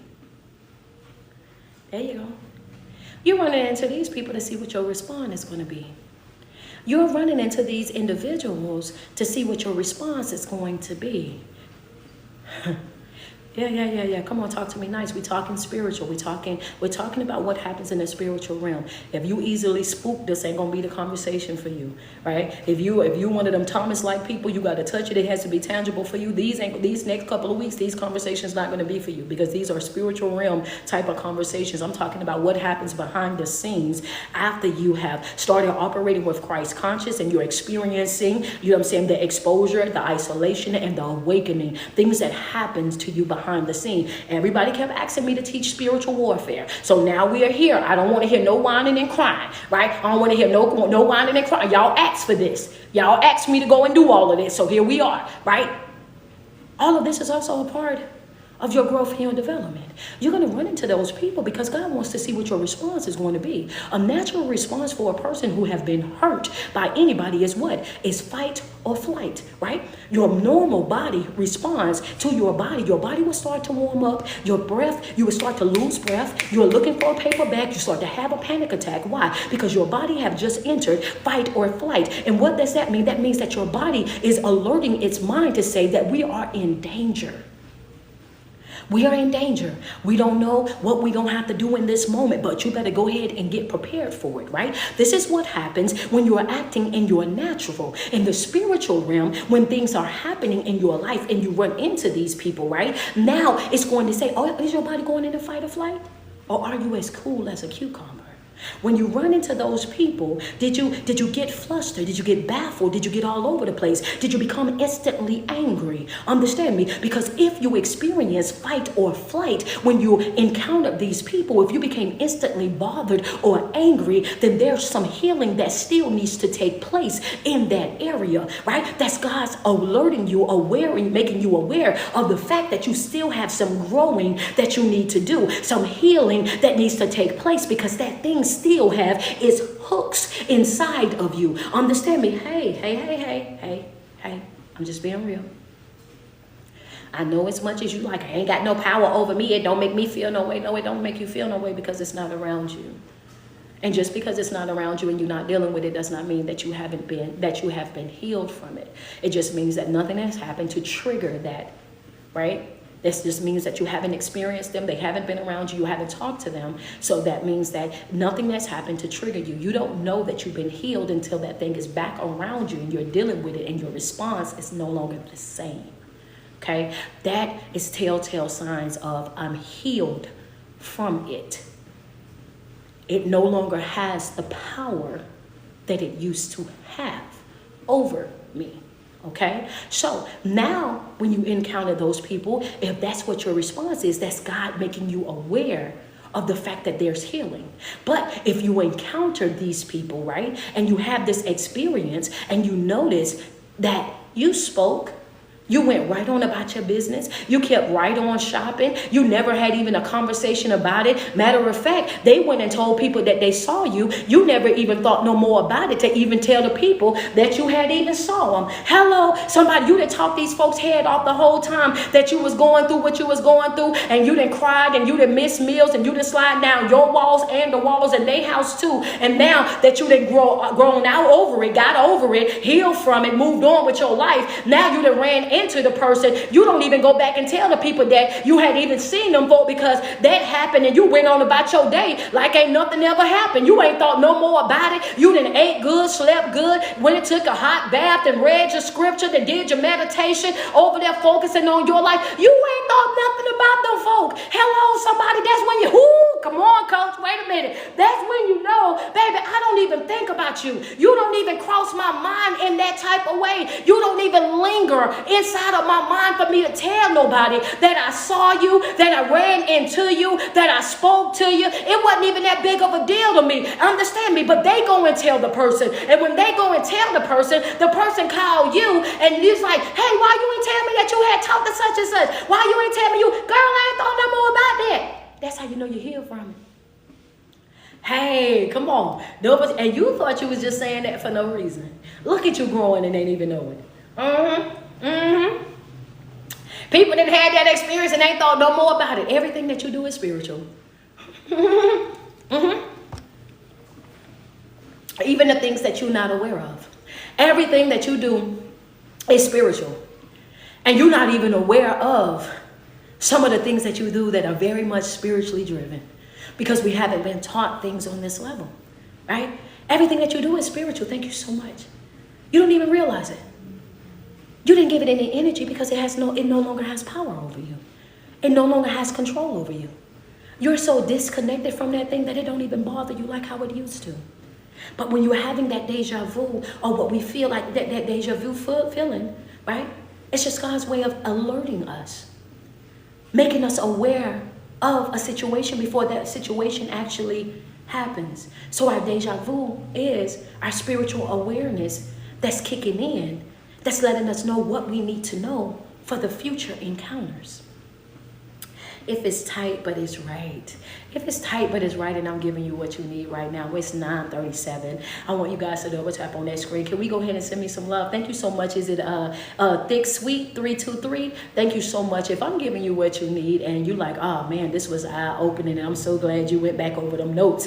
Yeah. Because y'all know I go over my notes. I don't care what I do. I go back over my notes for like 2 days. 2 days I go back over my notes because it be so much stuff that I've been left out that I have to go back and make sure y'all got in y'all notes. And some people be like, dang, she didn't give us that yesterday. That's why you're supposed to bring your notes back, so you can go back and add to it, because y'all know how I teach already. I be everywhere. I be everywhere. So you know you got to keep up with me. You know you got to keep up with me. Double tap on my screen. I love me some you guys on this morning. If I gave you what you need, if you've been over here, you growing, you like, my God, today this has been just what I needed. Double tap on that screen. Friends say, oh, that's cousin. Cousin say, that's confirmation. I love it. I love it every time I see my family inside the chat anyway. It's a beautiful thing when you got people that don't know you support you, but it's over the top when you have your cousins, your family members, and I got them on all 3 platforms that show up. They could go and get a word from anywhere else, go get motivation, inspiration from everywhere else. But when my family show up, my blood family, they show up here, people who have known me since I've been 10 and 12 years old show up over here, and they like, I can listen to anybody else, but I get my inspiration from you. I get my motivation from you. I show up and I get my word from you. Gwendolyn, appreciate you so much for that, CA. That's a beautiful thing. Thank you, Kim. Thank you, Shirley. I appreciate y'all so much. Thank you, Rambo. Appreciate you. Know what I'm saying? It's a beautiful thing, man. Yeah, because you know, even with Jesus, he would go home and his people wouldn't receive him.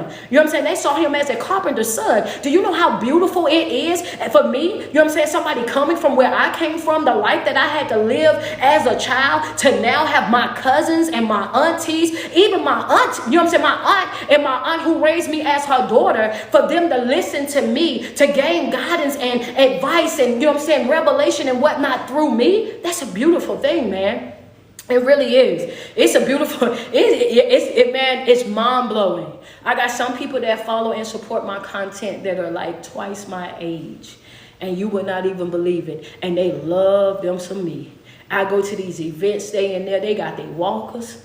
They got their walkers, some of them in wheelchairs, and they're like, baby, if you thought you was coming to my city and I wasn't coming to see you, you were so wrong. Understand? They love them some me, and I love them.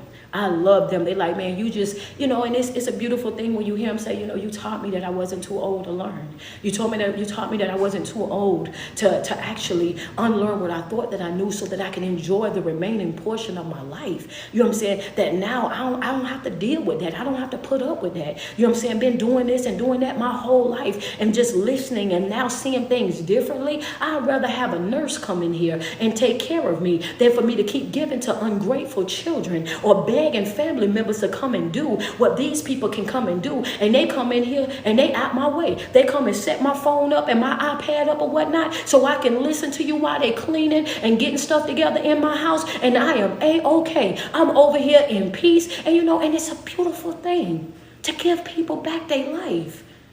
For them to be able to live the remaining portion of their life in peace. Like ain't nobody got to be dealing with you. No.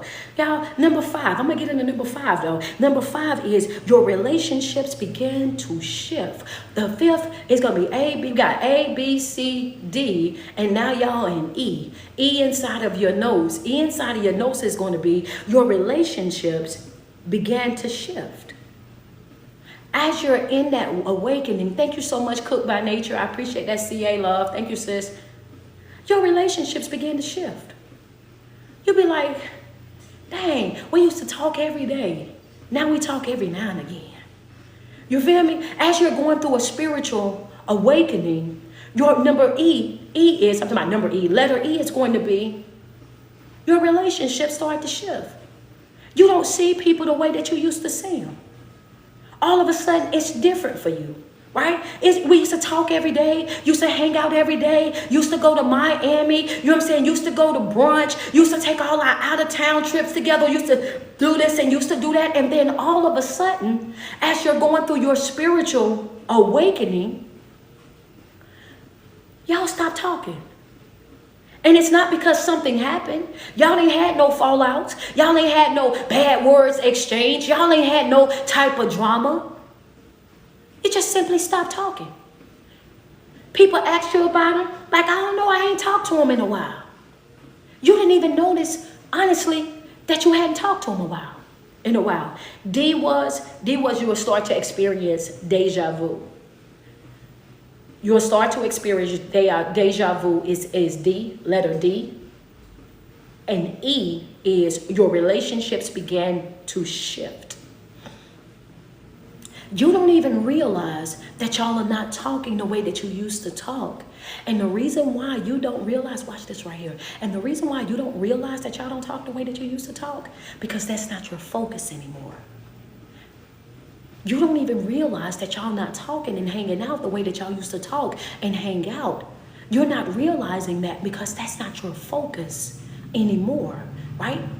When your focus was on people and hanging out and doing all of these things, that's where your energy, your time, and your effort and everything was going to. But the moment that you experience that spiritual awakening in your life, when your relationship starts to shift, now your focus actually becomes a focus that's on, I'm focusing on me. I'm focusing on my relationship with Christ. I'm focusing on the intimacy that I need with him, my growth, my development, my mental health, my spiritual health, my emotional health, and my physical health even. Instead of me going to all of these places, I get up and I get my morning workout on. I'm concerned about my physical health. I get up and I'm in meditation and in prayer. I'm concerned about my spiritual health. I get up and I'm deep diving into self-help books and I'm learning more about the mindset and how the mind operates. I'm concerned about my mental health. Now I'm going into different spiritual groups and environments, or even back to church, because I'm concerned about my spiritual health. I'm trying to grow. I'm trying to evolve. My focus is different, and you be so caught up in what it is that you need to do for you that you're not concerned about what nobody else got going on.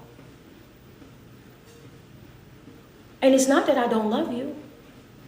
It's not that I don't love you. It's not that I don't want the best for you. It's not that I'm not wishing you well in life. It's just that everything that I'm doing right now, it's about me for a while. And it is okay for it to be about you for a while. Hear me when I say that. It's not that I don't love you. It's not that I'm not wishing you well. It's not that I don't want the best for you. But everything that I'm doing in my life right now, it's about me. And it's okay for it to be about you. Understand me. Your life is supposed to be about you. You are supposed to prioritize you. You are supposed to take care of you. You are supposed to make time for you. You are supposed to make sure that you are the top of that list. That's what you're supposed to be doing.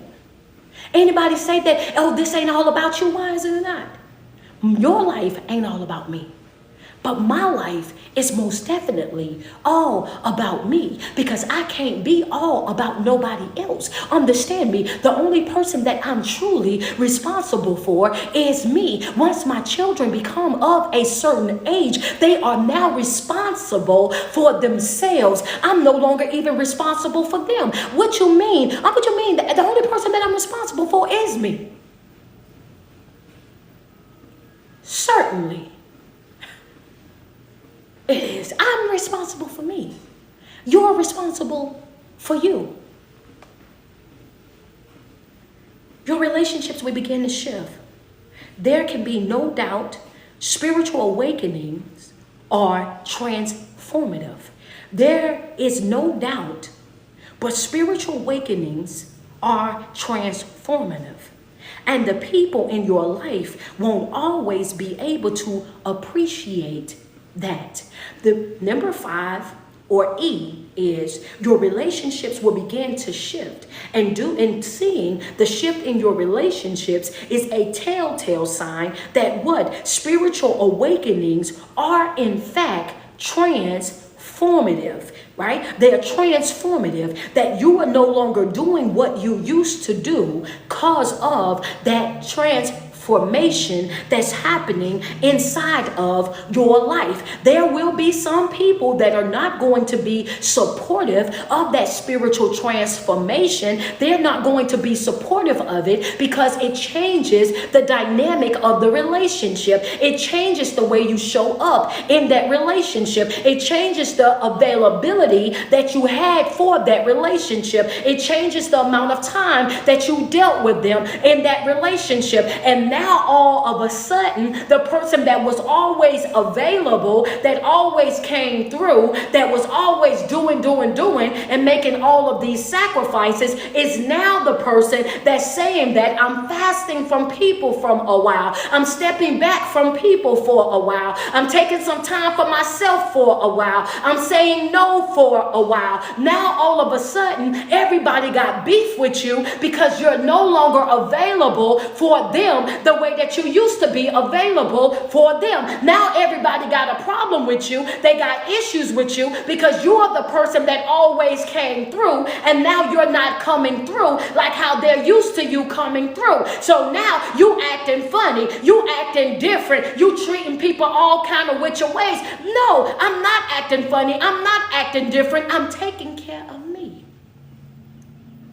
And the sad truth is, your spiritual transformation or your awakening that happens in that moment, it also exposes to you how you've been a strong friend.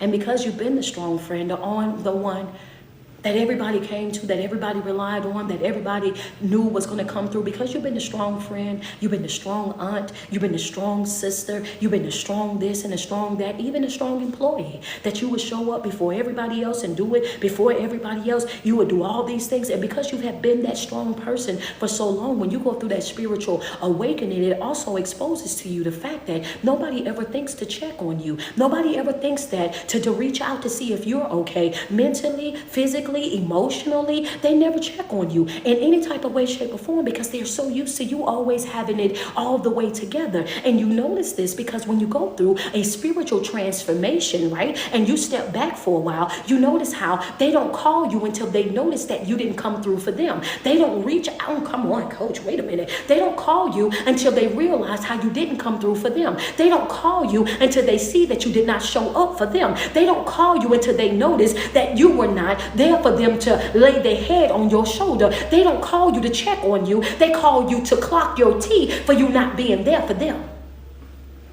I'm going to drink the water. Cook. Don't worry. I'm drinking the water, sis. Hold on.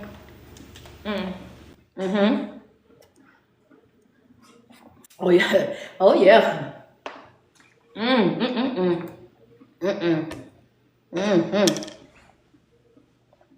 You ain't even call me to see if I was okay.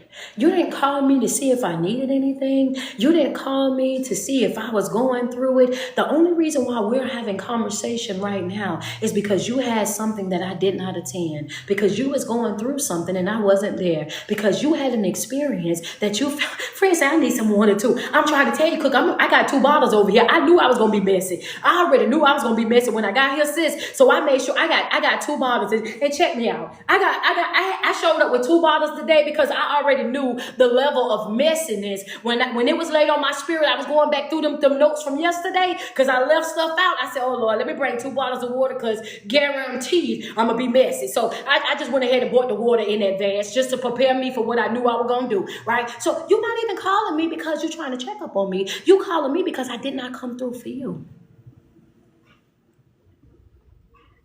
Your relationships began to shift. Your relationship, come on, Tony. Your relationships begin to shift because in that moment, now you see them for who and what they really and truly are. Now you see that this relationship is really not reciprocal, it's parasitic. This relationship is not a relationship where you give and you get and we balance and grow. This is a relationship where you're solely relying on me. That's not it. And from that moment, it changes the way that you taste. I don't have a taste for them type of relationships anymore. I don't have a taste for those type of friendships anymore. I don't have a taste for that anymore.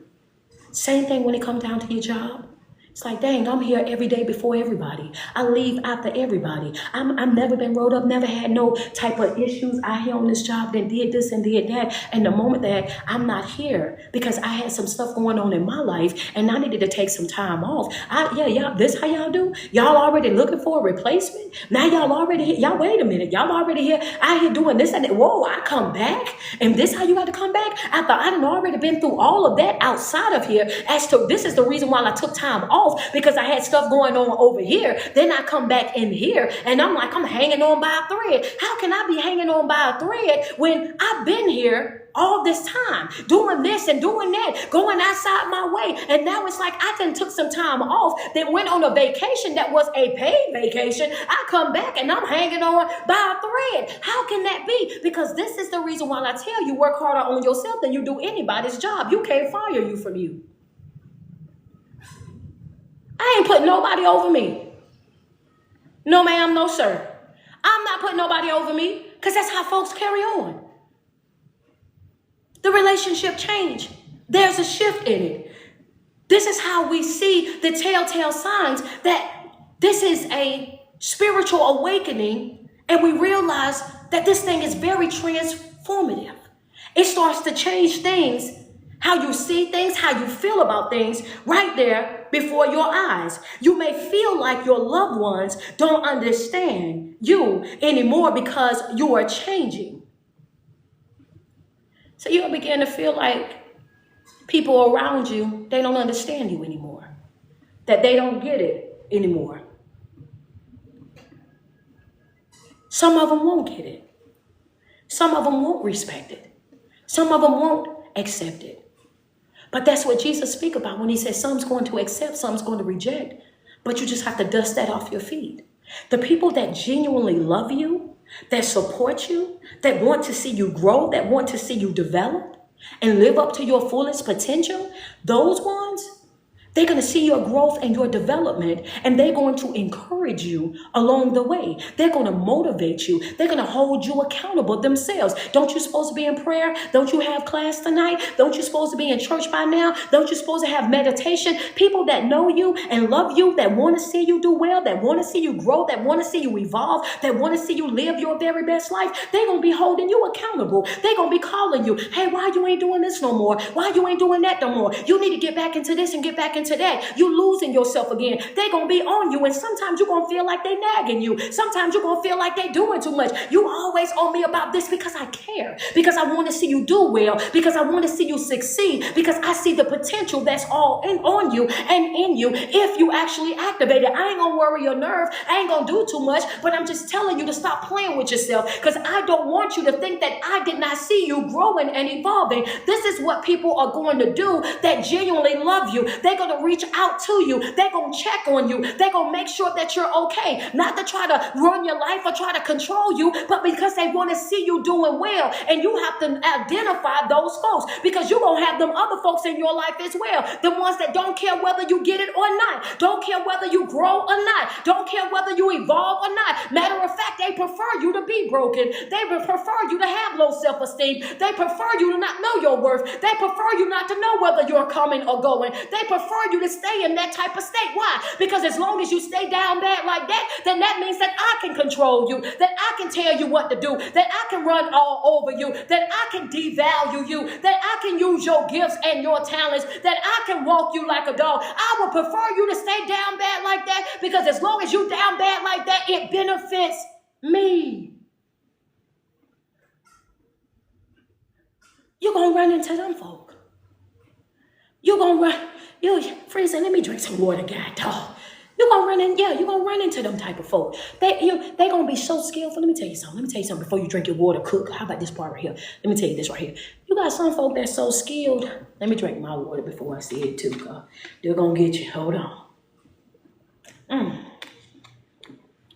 You got some folk that's so skilled at their manipulation and how they carry on that they will disguise their manipulation as love and concern, right?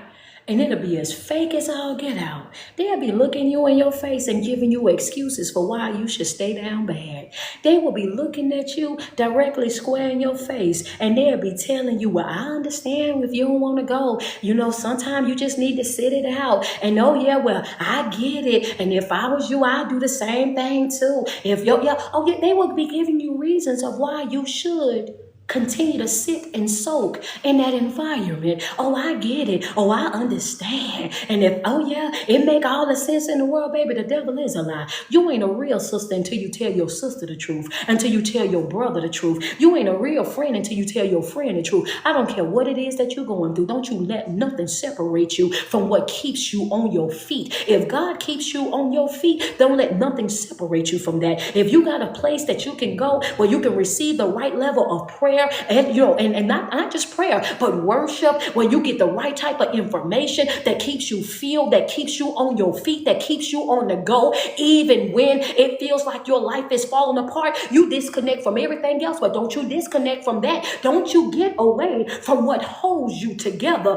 Understand me. When you got a real sister, when you got a real sister, a real brother, a real friend, they're going to say, baby, it's okay to be okay, not be okay, but it ain't okay to stay that way. You can't just sit in that. You can't just soak in that. You can't just use that as an excuse. You can't just keep walking around like that. You can't just keep being okay with that. They gonna tell you that right there in your face. And guess what? They don't care if you get mad at them about it. They don't care if you feel like, oh, they being inconsiderate, or you ain't thinking about this and you ain't thinking about that. I'm telling you, I came up with a real sister. My sister would look at me and say, okay, well, what you gonna do about that?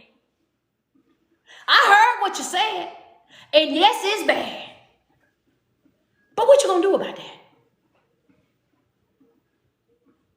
How you gonna fix that? How you gonna make that right there work?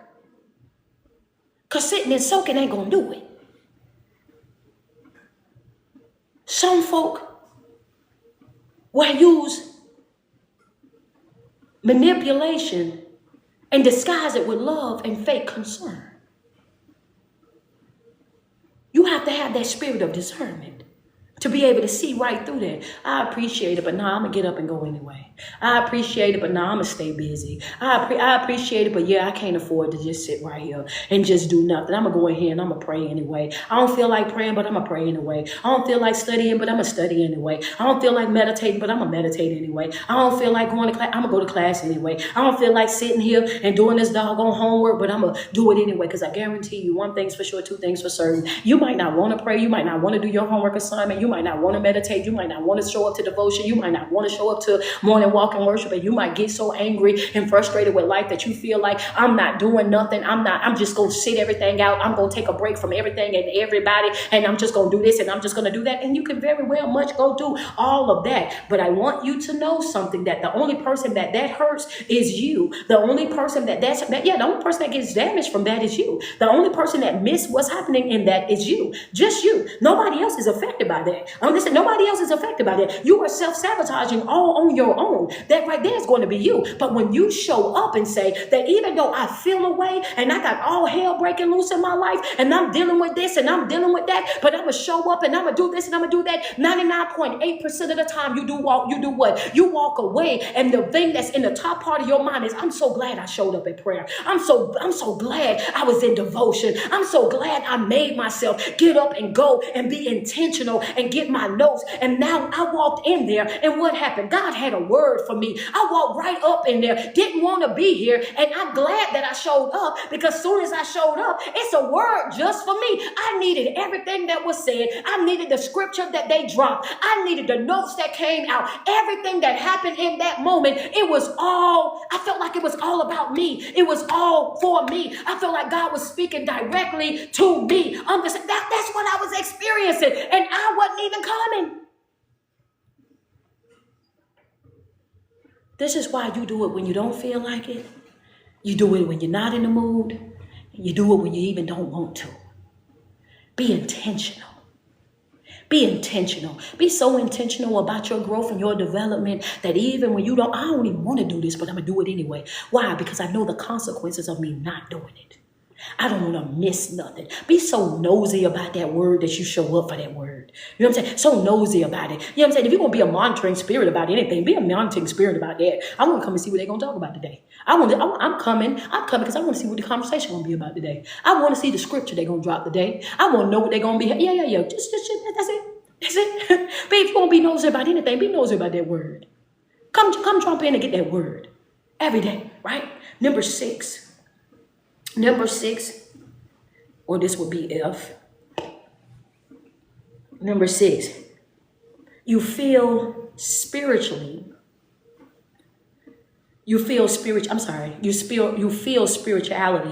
becoming an important part of your life. You start to feel that your spiritual life is taking precedent or becoming a priority in your life.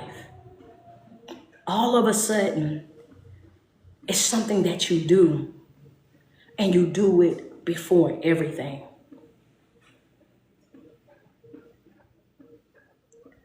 It becomes something that you prioritize over everything. It's like, man, when you don't pray, you feel away. When you don't meditate, you feel away. When you don't study, you feel away.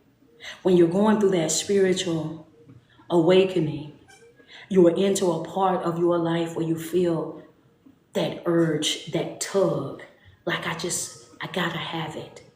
I gotta have it.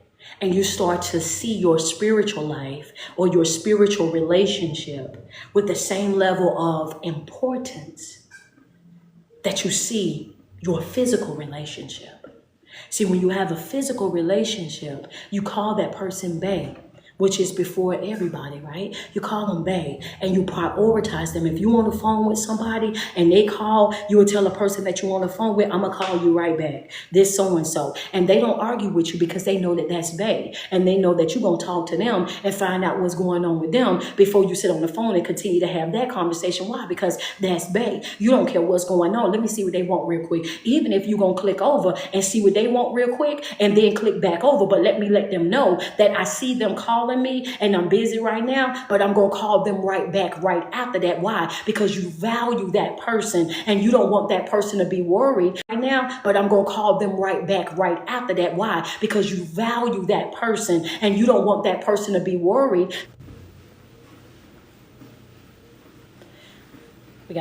We over here dealing with connections over here. I see. I don't know if Metaverse is trying to tell us we only get 2 hours or what, but it seemed like it happened the same time yesterday when we started going over. They started reconnecting and all of that, right? So yeah, not today, Satan, definitely, right? So in those moments, y'all okay? Facebook and Instagram, TikTok is like, I'm here. I'm here. You know what I'm saying? Facebook and Instagram, y'all all right? Just let me know if y'all all right. Y'all double tap on that screen. Let me know y'all all right before we get before I continue in that. I just want to know that y'all all right. Somebody write in the comment section over on Facebook. Oh, y'all good on Instagram? Crystal, can you check Facebook for me? Check Facebook for me. I see her. She done popped over there. She know. Okay, we good. All right, cool. Now we back good on all 3 platforms. But your spiritual life becomes a priority, or it becomes super important to you again, just as important as the relationships that you have with other people. So when you're in these relationships and you don't talk to your significant other all day long, you feel away, right?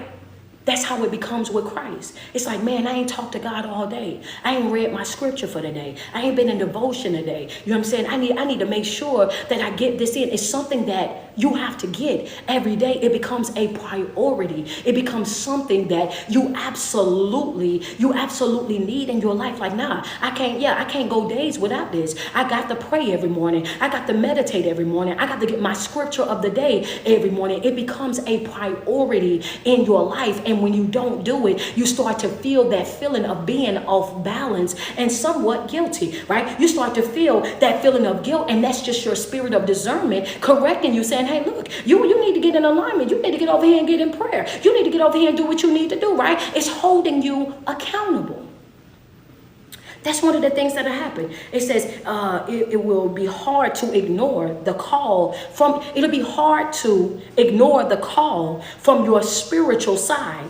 As you go through this process, the desire to find meaning and fulfillment within your spirituality will likely become one of your biggest priorities. It'll become so hard and so intense for you to ignore that tug that's in your spirit. It'll be undeniable, right? You can't get away from it. It'll just be sitting on your mind and sitting in your heart every single day. And even though you try to get away from it, you just can't. Even though you want, like, man, I ain't going to that. I don't want to be a part of that. I'm just done with it. And then all of a sudden that tug in your spirit, it's like, man, I'm going to give it one more try. I'm going to go back over there. I'm going to get back into this. I'm going to get back in there. You can't get away from it.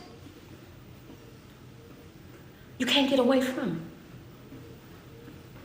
And majority of the time is when I always say taste and see. Once you get a taste of something that works for you, once you get a taste of something that is good for you, once you get a taste of something where you feel love, where you feel safe, where you feel family, where you feel not just motivated, but inspiration as well, and you're growing and you're evolving, and you know that, oh man, this is good for me. You stay connected. It's like I can't get away from it. You develop a craving for more of that word, for more of that relationship with him, to be closer to him, to be more connected, more one with him. And there's perks to that, like we spoke about before, right? Because the more that you're stepping out in faith, the closer that you're becoming to God, and the more that you're developing that close, intimate relationship with him. When you and God are really locked in like that, you do what? When God develops trust for you, your what is attached to that trust. Come on, chosen family, what did I teach you guys? Your what is attached to your trust. What does God attach to the trust? When God can trust you with you, he can trust you with him. And when he trusts you with him, there you go, Kira. Exactly, Denise. There you go right there. Be kind. Exactly. There you go. There you go. I see y'all. Apostle even in there. Thank you, Apostle. I see y'all in there. That's right. Your favor. Your favor. And I don't know about y'all, but I ain't walking away from my favor. Once you have experienced favor, it's no denying and inspiring, queen, thick and sweet. Come on, can we be real, baby? Once you experience God's favor, ain't no pulling you away from that. Ain't no pulling you away from that. Once you experience God's favor, there's no pulling you away from that. Once you develop a relationship with Christ, when you step out in faith, every time that you step, you are stepping closer into that relationship with Him. You're stepping out. You're not leaning to your own understanding, but you're allowing Him to lead you. That's developing that intimate relationship with Him. And when you're developing an intimate relationship with God, that relationship is built on trust. And if God can't trust you with you, He's not going to trust you with Him. But when He sees that you can be trustworthy and that you are obedient and that you're doing what you need to do to make sure that you stay in alignment with Him, that you're doing this on purpose, whether you feel like it or not, but you're just that level of obedience, you develop a level of trust. And when you have trust in God, you do what? Y'all have that relationship, your favor is attached to that trust. You begin to experience overflow. You begin to experience favor and abundance right then and there based on the level of trust. Everybody that is in the Bible that experience overflow, they experience overflow based on the level of trust that they have for God. Go back and read the books, read the scriptures, right? A lot of these people that we talk about on a regular basis, they had hard lives. They had to endure trials and tribulations that was unreal. They went through things that we would not even believe. Understand me, right? And would you have walked inside of that fiery furnace if you did not have trust that God would protect you? That had to be high level, top tier level of trust. Understand me. For you to stand there, Shadrach, Meshach, and Abednego, for you to stand right there and tell King Nebuchadnezzar, hey, look, if He don't save us, it's not because He can't. Understand me. So we're willing to go ahead and go. Understand me. We're willing to go ahead and go. That's high level of trust. If you was to ask anybody in 2025, oh, you going to go into this fiery furnace or you going to believe that God is going to do it? I can tell you right now, they will be bowing so hard and so fast. They will have knots going all the way across the top of their head. They will be hitting the ground. Do you hear me? Tearing the ground up with a bow. I'm talking about serious top tier level of faith. Understand me. And the reason why they were able to do things that we are not able to do is because their faith was so much different from ours right now today. Understand me. We're not able to move mountains and we're not able to part Red Seas. It's because we don't have the same faith that Moses had. We don't have the same faith. Understand me. That Shadrach, Meshach, and Abednego had. We don't have the same level of faith. Understand me. That Daniel had. We don't have the same level of faith that the lady with the issue of blood had. We don't have the same faith that the lady that went out there and told them, hey, look, my daughter is at home and she's possessed and I need you to heal her because she's tearing me up. Do you hear me? Understand me. We don't have that level of faith. Majority of the time when you're dealing with people in 2025, the reason why they're not able to do the greater works that Jesus spoke about is because their faith is not the same faith that we're reading about. The faith shaky.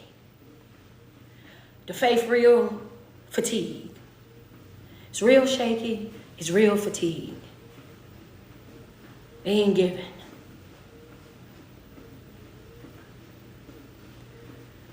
You begin to want a deeper connection. And you'll start to crave that deeper connection. You want to be fulfilled. God becomes a priority, not an option. You become locked in on levels that you would have never even thought that you would be locked in on. A lot of the people that are here with me right now, we asked a question, I want to say last year or the year before. And I asked them, I said, if we would have said this 3 years ago, 4 years ago, that you would be right here every single morning Waking up, not going to social media to scroll to see the latest drama, the latest chaos, the new music that's dropped or anything like that, but to show up every single morning with a notepad, a black ink pen, and a red ink pen, prepared to take notes and apply notes to your life for spiritual and mental growth and development. Did you see yourself here? Almost every single person that was there said, absolutely not. You're not even about to tell me that I would have never even seen it, because the life that I was living and what it was that I was doing, it was nowhere near nothing but what I do every day. Now I wake up every day and I'm waiting on you to come online. Some people, they want a word of motivation or inspiration, and they want it so seriously that if I'm not on time, they will inbox me. Where you at? I'm looking for you. I'm waiting on you to get on. Are you coming on today? Understand me, they've developed a hunger, a passion for the word. This is what we're talking about. You will begin to want it more. You want to be in that moment. You want to experience that. This is what we're talking about when we're talking about growth and development, and we're talking about awakening. Number 5, your relationships begin to shift. Number 6, your spirituality becomes an important part of your life. We'll start on 7 tomorrow. We'll start on number 7 on tomorrow. I got 10 of them. Hey, I'm gonna start on that tomorrow. I absolutely love you guys, man. We have been in the thick. We have really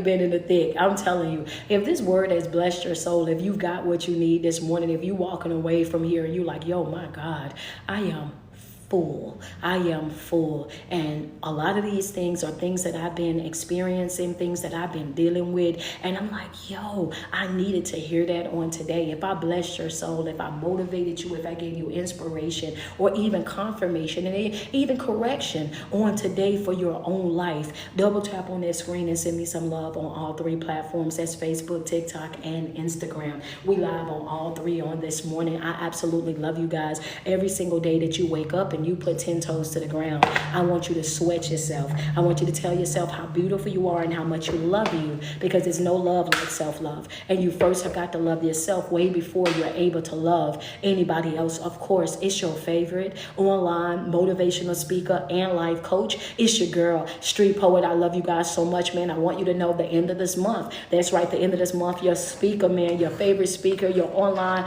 coach, you know what I'm saying, and evangelist, I will be speaking in St. Lucia. That's right. I'm going out the country for the women's retreat. I will be your keynote speaker out there in St. Lucia. So I hope you guys are ready for that. I will be out there, St. Lucia. That's going to be June the 27th through July 1st. If you have not gotten in there, make sure it's not too late. It is not too late. We're going to be at the Royalton Resorts. So you could pop on. Come on out there. Get on the flight. Come on out there. We're going to be out there at the Royalton Resorts out there in St. Lucia. And then I'm going to be following that July the 19th. July the 19th, I will be in Atlanta, Georgia. That flyer is up as well. Atlanta, Georgia, I am on the way. Y'all know that's my second home. So I will be out in Atlanta, Georgia. That's July the 19th. And then following July the 19th, August the 23rd, I will be in Brooklyn, New York. And when I tell you that those tickets are selling, those tickets are selling, right? July the 19th, Atlanta. August the 23rd, I will be in Brooklyn, New York. That's my Jersey family. That's my Syracuse, my Queens, my Brooklyn, my Bronx, you know what I'm saying, Virginia, my DC, you know, my Baltimore. All of my people, get on the bus, get on the train, make y'all way to Brooklyn. I will be in Brooklyn, New York. That's August the 23rd. We definitely got a bigger building this time to be able to hold everybody. If you guys are wanting to be vendors, I got vendor slots available as well. This is not going to be an event that you want to miss. This is from pain to purpose, the biggest, most informative empowerment event of 2025. Yep, I said it. I meant it. I'm going to stand on that. If you have not already, go to Eventbrite. From pain to purpose. Go over there to the Eventbrite and get your seats expeditiously. It is up and is active right now. The tickets are selling out daily. It's going crazy daily, and I absolutely love it. I can't wait to get out there and to see everybody.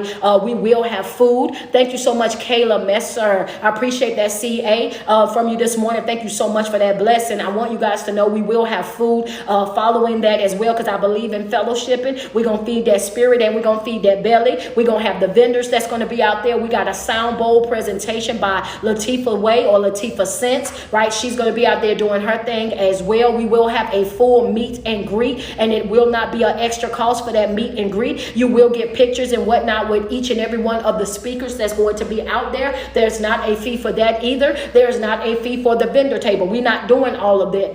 This is ministry, right? You buy your ticket and you in the building. That's what you're going to do. Everything that happens in that building is a part of that right there, everybody. So I'll see y'all. That's going to be August the 23rd. We will be in Brooklyn, New York. I got the flyer up. The Eventbrite is already going. I love you guys, and I want you guys to have an amazing day. Y'all go and be blessed. Keep in mind, have the day that you deserve. Have the day that you deserve. It's a beautiful day, and you have the power to make it that way. Don't let nothing destroy your day. Be intentional. I love you guys. Enjoy the rest of your day. Talk to you soon.